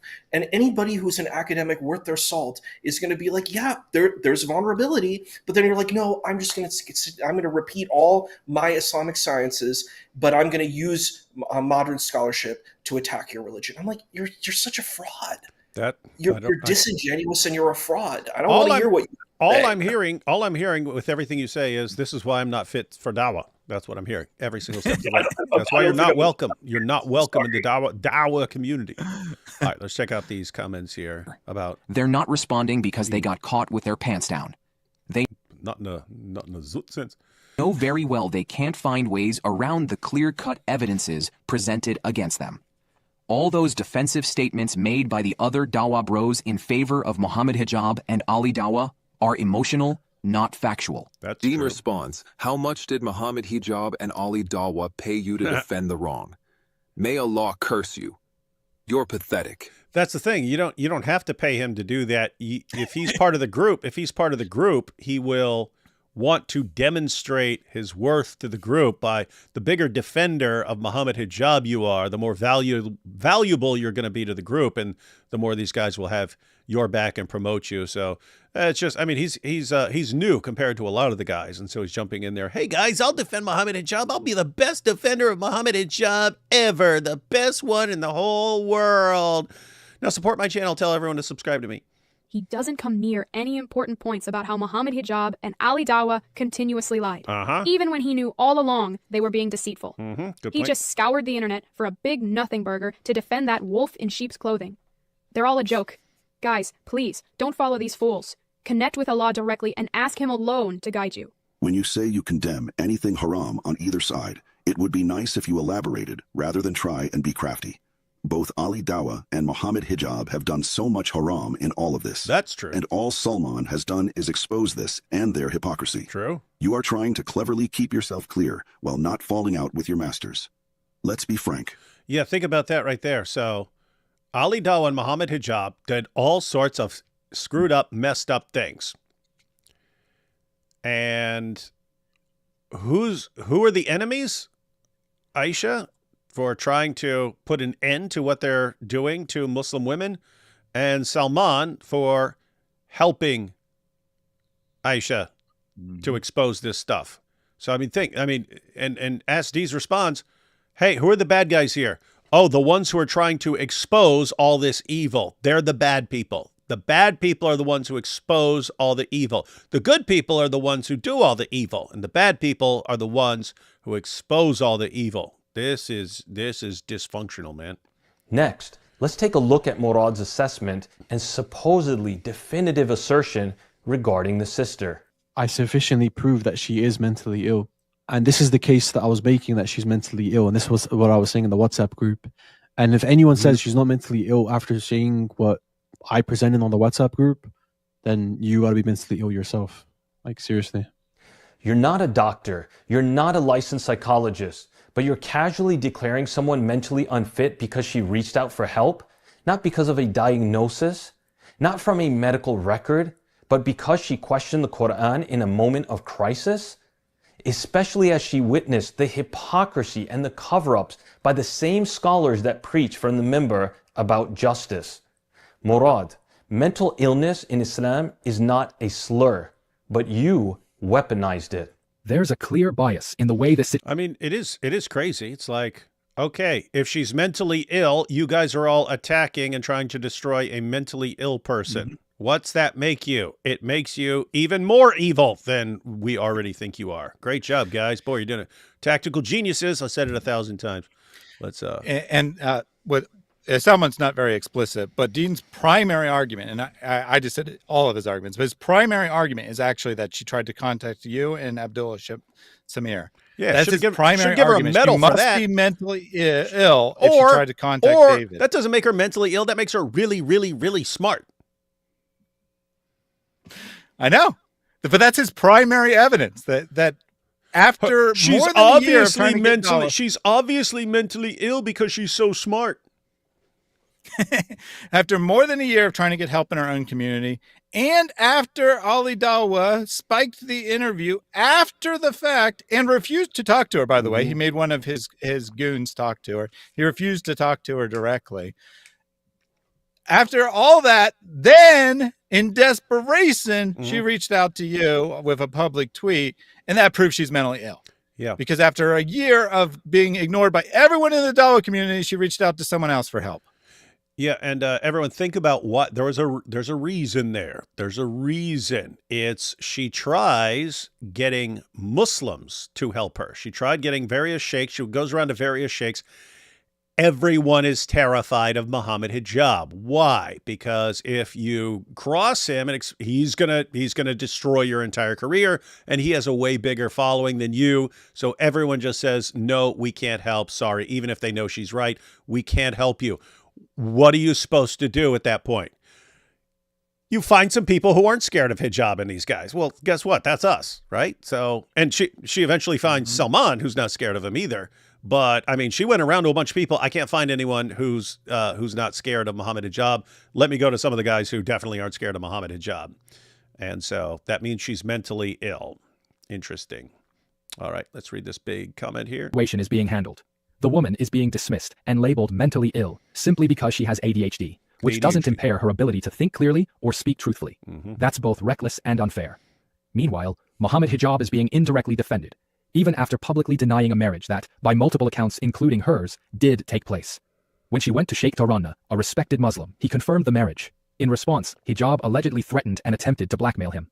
When prominent figures are protected at the expense of vulnerable individuals, especially women, it sends a dangerous message. This woman was pushed to question the conduct of Muslims due to how she was treated, dismissed, gaslit, and betrayed by the very people she turned to for help. This is exactly why you don't dismiss someone's claims or attack their character just because you're friends with the accused. That kind of response is unacceptable. We should be more outraged by the abuse and the cover-up than by the fact that someone, in this case Salman, chose to speak out. And if anyone says she's not mentally ill after seeing what I presented on the WhatsApp group, then you got to be mentally ill yourself. Don't insult your listeners with such rubbish. Even if we accept the premise that she is mentally ill, it makes what happened to her even worse, because she was taken advantage of knowing her vulnerability. You defending Mohammed Hijab and trying to smear her is completely messed up. Repent to Allah. Can I say I am a medical doctor? I am qualified to judge mental Soccer illness. night. You are not. The way you are attacking the sister is sick. If it was your own sister or daughter, you would not be speaking this way. She was pushed to the verge of apostasy and had severe doubts when your friend religiously manipulated her for sex. Do you not see how traumatizing that might be for someone? Especially if you looked up to someone and saw them as a righteous believer. Then they lie, use and abuse you. Thank Allah she did not leave the religion. She is only human. You are trying to defend the indefensible. Rather than side with a Muslim sister who has been wronged, you attack her. Wallahi, this is sick. It's pretty sick, all right. I want to circle back to what you just mentioned, Murad. I sufficiently proved that she is mentally ill. I sufficiently proved that she is mentally ill because I said she went to David Wood, that mentally ill. Now, I want to remind you with how you responded to Hashim, all while you were trying to make a case that she's mentally ill. Make a second video on new channel with more evidence that we have given and make a case she's mentally ill. Mental illness will work in her favor as it'll show Mohammed Hijab took advantage of her vulnerability. That's what all of us are thinking every time you say she's mentally ill, she's mentally ill, she's mentally ill. And who's that on the bottom? Is that Hashim, Thaddeus? Yeah, that's Hashim. And he ultimately won out. They did focus on her supposed apostasy as opposed to her supposed mental illness. But Dean was upset. He's like, I had the better plan, guys. Yep. So Dean, I'm more of a tactical genius than all of you other tactical geniuses. So I will show that she's mentally ill, and you all see that I had the best approach, which is why I had to take it down because I'm an idiot. Hijab isn't a doctor to do a diagnosis. Hijab isn't a doctor to do a diagnosis. Hijab isn't a doctor to do a diagnosis. But somehow you magically are. Not a doctor, but a boy riddled with hypocrisy. All I can do is show the deception on this person's side, misusing Islamic sources. The irony is astonishing. You accuse me of deception by omission, and then spend your entire video cherry-picking messages, mocking her, calling her insane, while completely ignoring the proof of blackmail, AI-generated fake audios, and the WhatsApp admissions that you were a part of. You conveniently ignore hijab deliberately misleading and lying to the public, Sheikh Torana's testimony of a nikah and a divorce taking place, Hashim's affirmation that it was a misyar marriage, hijab using deepfake AI manipulation to forge a false confession by the sister, Ali Dawah presenting a fabricated and photoshopped screenshot meant to wrongly frame her, the crime of blackmail, hijab threatening Sheikh Torana with a deadline to retract the truth. So Murad, I ask you, who's the one being deceptive? Who's the one consciously trying to mislead the public? Who's the one trying to cover up for the crimes of their buddy? If you haven't already realized from all the comments in your own video of people criticizing and attacking you, well, allow me to tell you bluntly, the people watching and witnessing everything unfold, they're not stupid. Elon Musk is setting me up. Ha ha ha ha. The group chat was real. The AI channel was set up by Hijab. Ali knew about it all, proving Hijab and Ali are both liars. Instead of the massive cover-up, wouldn't it have just been easier to apologize and ask for forgiveness if there was any wrongdoing and repent to Allah? Why did they take it so far to these levels? Is Hijab that scared of his first wife finding out? Whether the accusations are true or false is not the biggest issue. The big issue is the deliberate lies and deception used to cover up the scandal. Just one example is that clearly Mohammed Hijab has lied about the video he created being nothing to do with him. Did your WhatsApp group help you make this video? Shame on you. Command the good and forbid the evil, not attacking the truth tellers. Ignorant of Islamic sciences. We are none of us ignorant of Islamic morality, truth, and basic decency. Stop trying to escape into loopholes and technicalities. And then I have to say, it is good that Muslims are calling him out, and not just us. That is good. Mm-hmm. Mm-hmm. Hey, who are you talking to, Issa? You talking to someone else? Or were you talking to us? I actually wanted to bring up something that I think is important. I was interesting because I've seen Mohammed Hijab on Piers Morgan, and he was debating Alan Dershowitz. Very powerful dawah. I was shocked because I'm not saying what I know about Alan, Mr. Alan Dershowitz's life. Like, I can't speak on that. I saw him debate Mayor Kahana like back in the 80s. I saw a video of that, but in that conversation, Alan Dershowitz was very nice, very kind, and Mohammed Hijab was very rude. And I'm like, you're not supposed to talk to your elders like that. That in the culture, you're not supposed to do that. Whatever if your elder is Jewish or not, you're not supposed to behave that way. According to his own Middle Eastern culture, he's not supposed to do that. But it was so bizarre because I remember him, like Alan Dershowitz was talking about, we want Palestinians and Israelis to live in peace. That's what he was saying. And he was kind of, promoting the two-state solution in that conversation. But Mohammed Hijab was like very angry, very aggressive, very nasty, very mean. And I'm like, do you think you're going to like, and it's weird when people like bring up Palestinians. I'm like, do you think you're going to do anything for these people? Are you going to help these people by being mean and nasty and rude? Do you think that that's going to help Palestinian people? It's not. If you want Palestinians to have a country, you better do better than this, because this isn't going to help you at all. You're not going to get anything like that if that's really what your end goal is. If it's not, then, if it's just really cynical, then it's something else, Yeah, I have to say, I do not think one Palestinian was helped by Mohammed Hijab's debate performance ever. Came the takfir tactic. Whether any allegations happen or didn't happen, this is what I'm saying on the Dawah. What I'm saying is someone that is mentally ill, if not an enemy of Islam. And in both cases, I will support Mohammed Hijab against this person. You don't know her. You've never spoken to her, but you claim she's either mentally insane or a disbeliever. That's takfir and ableism in one breath. And you admit to aiding hijab because of that, not based on facts, but because you deemed her unworthy of your loyalty. No court, no testimony, no mercy. And your own followers called it out. Mohammed Hijab played all you boys like fiddle, you darn right religiously belittled her, kicked her out of faith, then turned being enemy of Mohammed Hijab is enemy of Islam. Sick and pathetic. You think this is over? No, Murad. Yeah, I mean, here, Mohammed Hijab treated you like a prostitute. If you call him out, you're an enemy of Islam and an apostate. Awesome, guys. And notice that his friends took all the fall for him, right? Hijab hasn't, he technically released a response, but it wasn't in his own name. But he had his friends respond in their own name, and they took a ton of heat. And maybe they don't care. I have no idea. But Murad, Dean Responds, took a ton of heat, and he had to take the video down, right? Because he doesn't have a very big audience. So for him to get all those negative comments was probably quite overwhelming to him. Ali Dawah took a ton of heat. Hashem is taking heat at Speaker's Corner. Where's Hijab? Where's the heat he's taking? All his friends are dying on their swords for him, and Hijab's just sitting there laughing. Ha ha ha! You guys are taking the fall, and I'm getting away with it. And that's what he expects of them, right? It's yeah.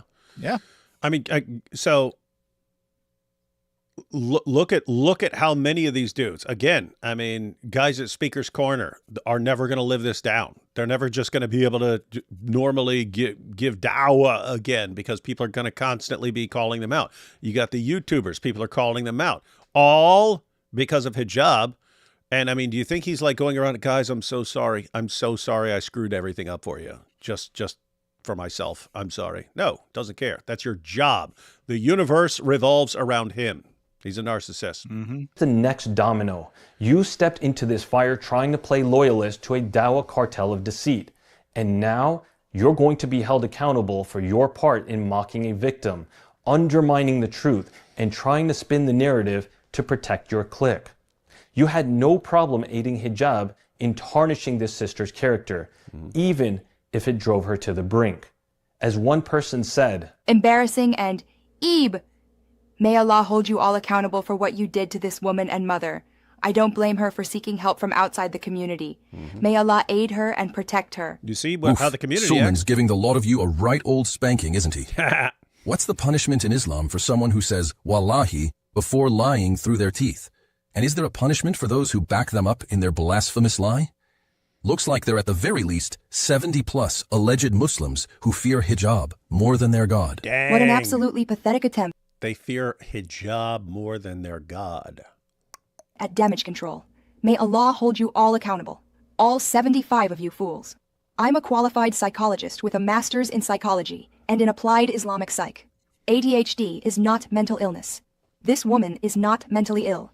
Your friend Muhammad Hijab behaves in more neurotic and strange ways that can be seen as actual mental disturbance. That's true. Like, if hijab were to sit down with a psychologist, I guarantee he would be diagnosed with narcissistic personality disorder, which is a serious problem. Why? We're going to want the entire world revolving around you, and you are going to do massive damage all for yourself, which is exactly what he's doing.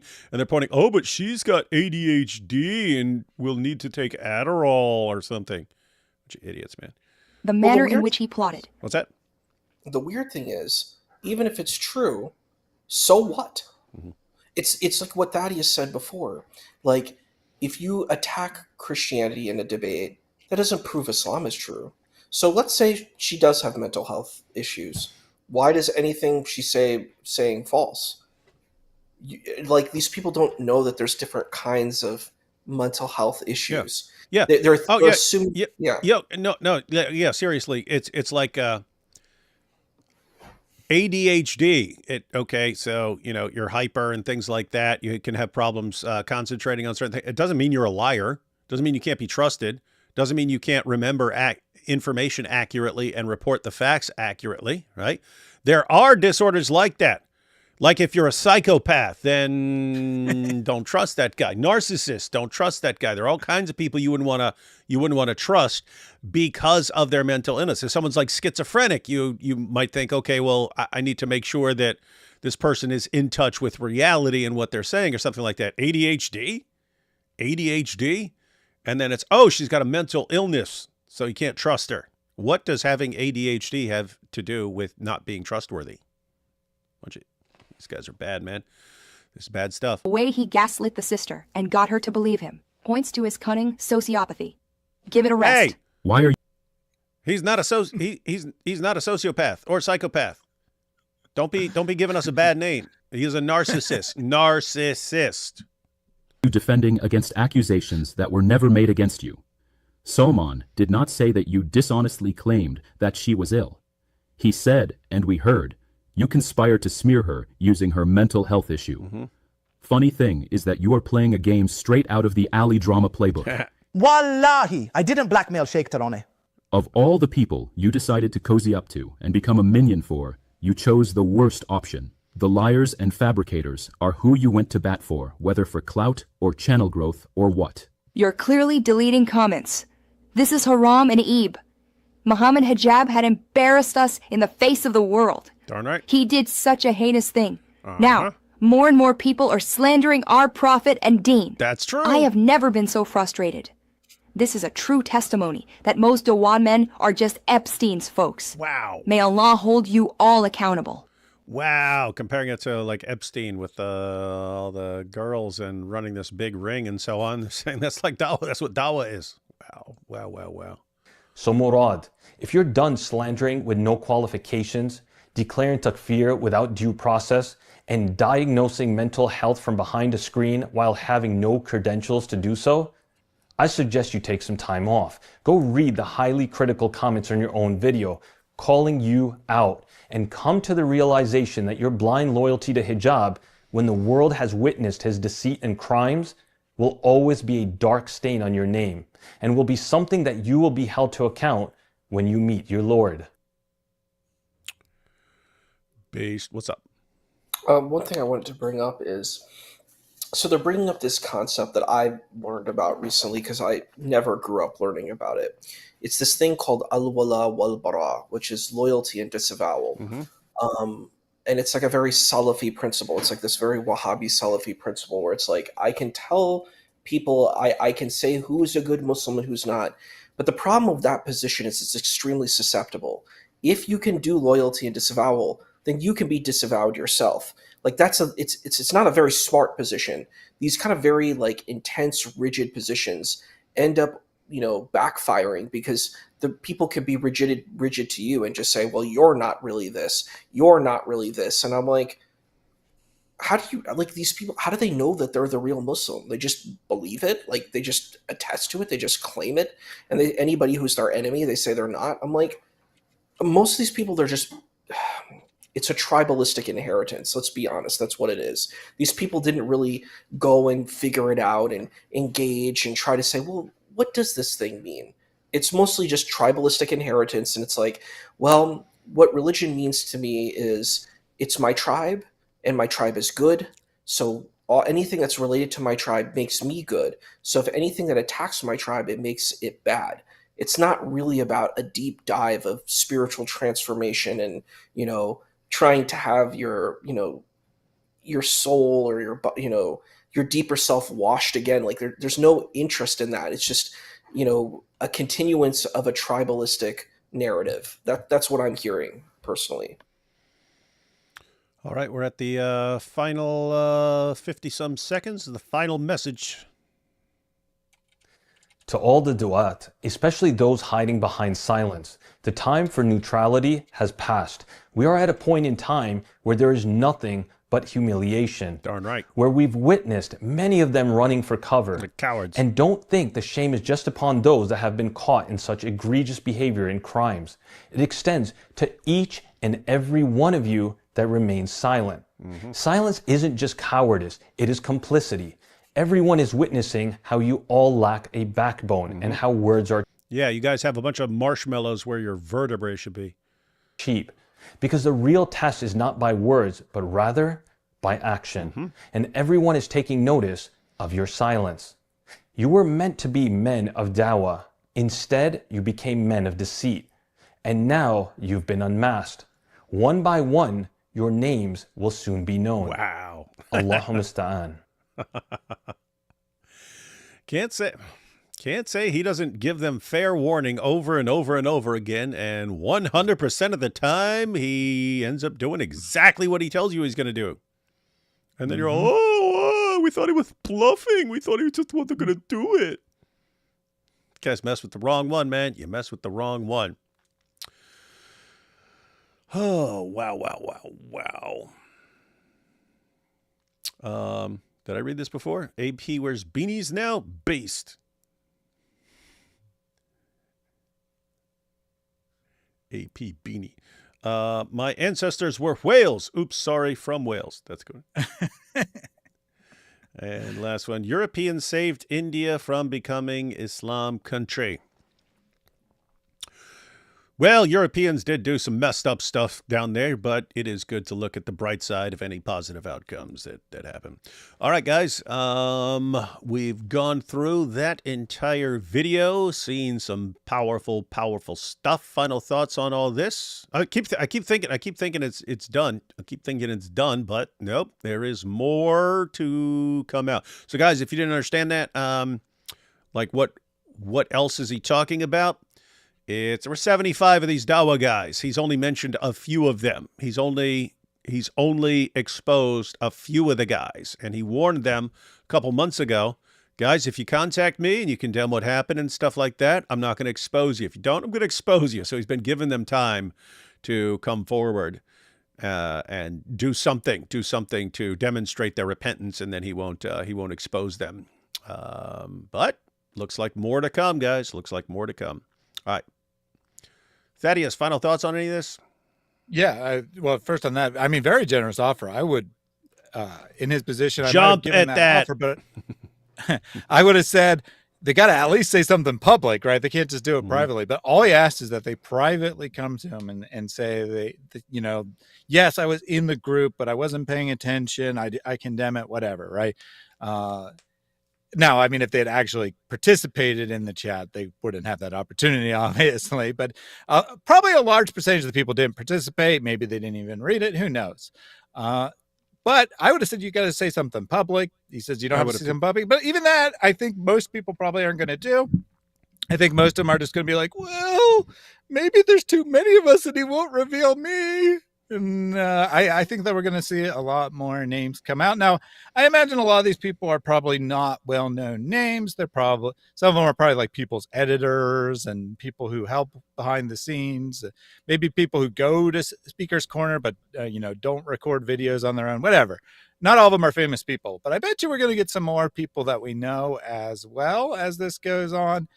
And as you said, this could have all been avoided if Mohammed Hijab had just had the slightest little bit of restraint and said, okay, I'll sacrifice a little tiny bit of my ego to admit that I did something wrong. No one would have ever known about this.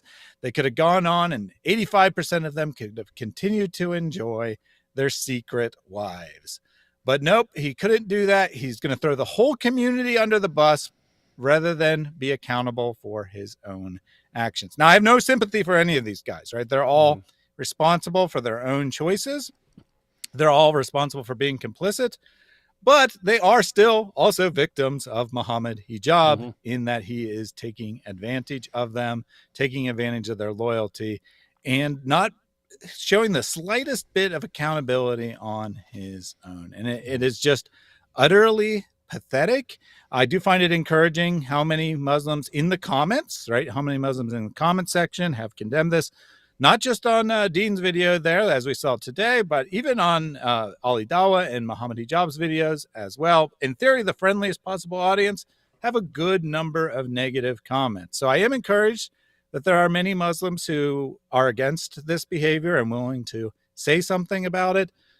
I think that the vast majority of fans of Mohammed Hijab at best have a vague idea of what went down, right? They haven't really looked at the evidence. Say, well, there's some accusations, but I don't want to look into it. So I would just say, and continue to put pressure on these guys, right? Continue to put pressure. If you happen to live in the UK, put pressure on these guys. If you are in the US and, you run into Daniel Hikachu, he definitely is part of this, right? He's definitely involved in this conspiracy because he's made public statements about it and whatnot. And, feel free to ask any Dawah guy, right? Any Dawah guy who hasn't explicitly condemned this can be asked, right? What do you feel about this? Yeah, you don't have to make accusations against him, but put pressure on him. Make him make a statement about it. And if they refuse to make a statement, they refuse to make a statement. That in itself is saying something.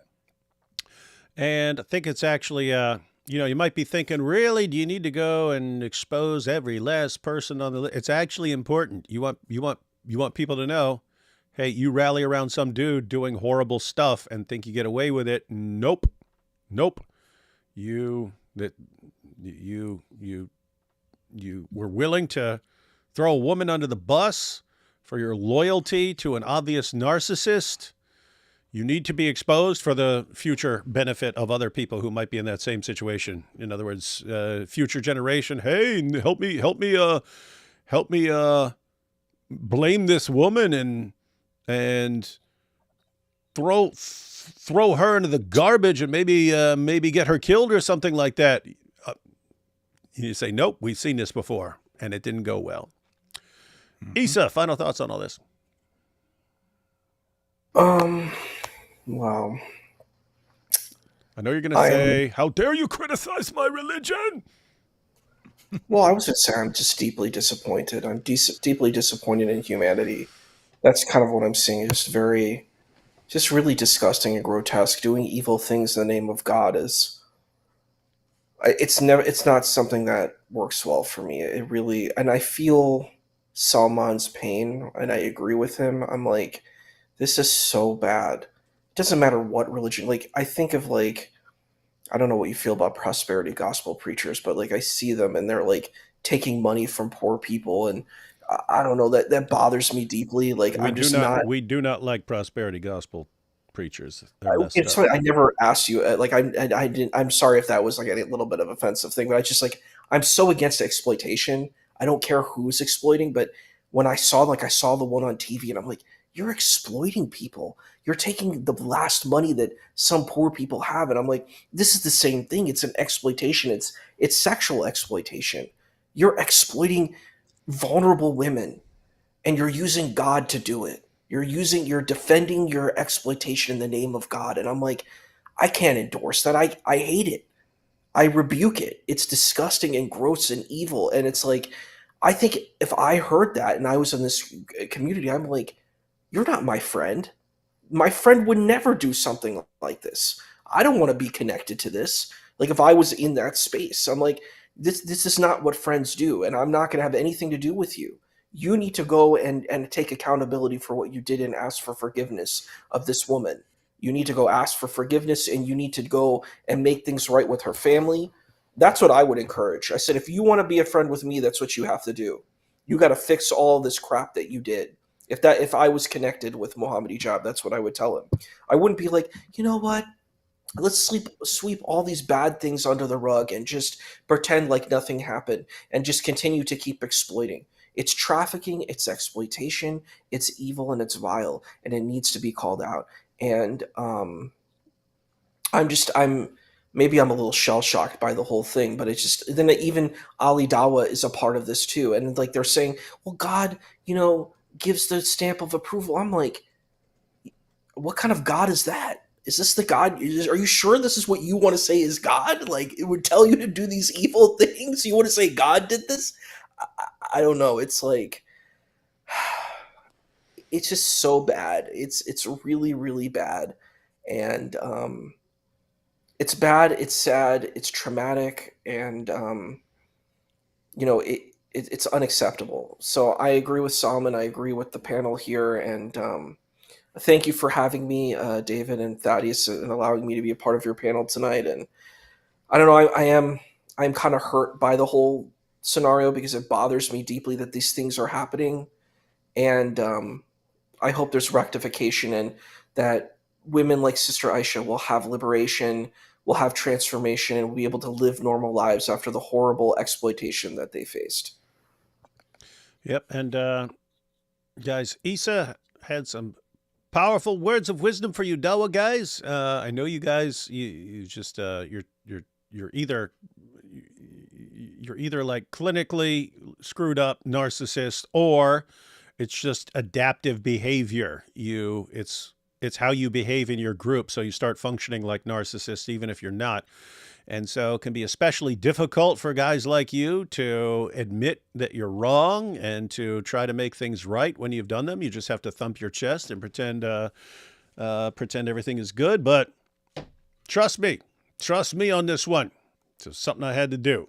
Better to just step forward and say, here's all the screwed up stuff I've done, and I'm going to stop doing it. Guess what? People forgive you. All right, I'll be back with Isa on Saturday. We're going to talk about the Islamic dilemma, right? Yes, sir. I'm excited. Going to talk about the Islamic dilemma with Isa. And on that note, I should have a video up tomorrow at noon. Both me and I made one, and Than from Inspiring Philosophy. We both made an Islamic dilemma video, but we used Bayesian reasoning. So I actually did everything I could do to minimize the math involved in my version of the argument. And then Than has a much more math heavy for you if you want Bayesian reasoning in all its glory. He has like the math and stuff like that. So you have mine sort of a simpler, easier to understand version, and his more fleshed out and comprehensive. So those should be up at noon tomorrow Eastern Standard Time. And then on Sunday, I'm going to have on someone who's going to take us through various passages in the Quran and show the Talmudic origins of some of these stories. So that should be fun. All right. Catch y'all soon.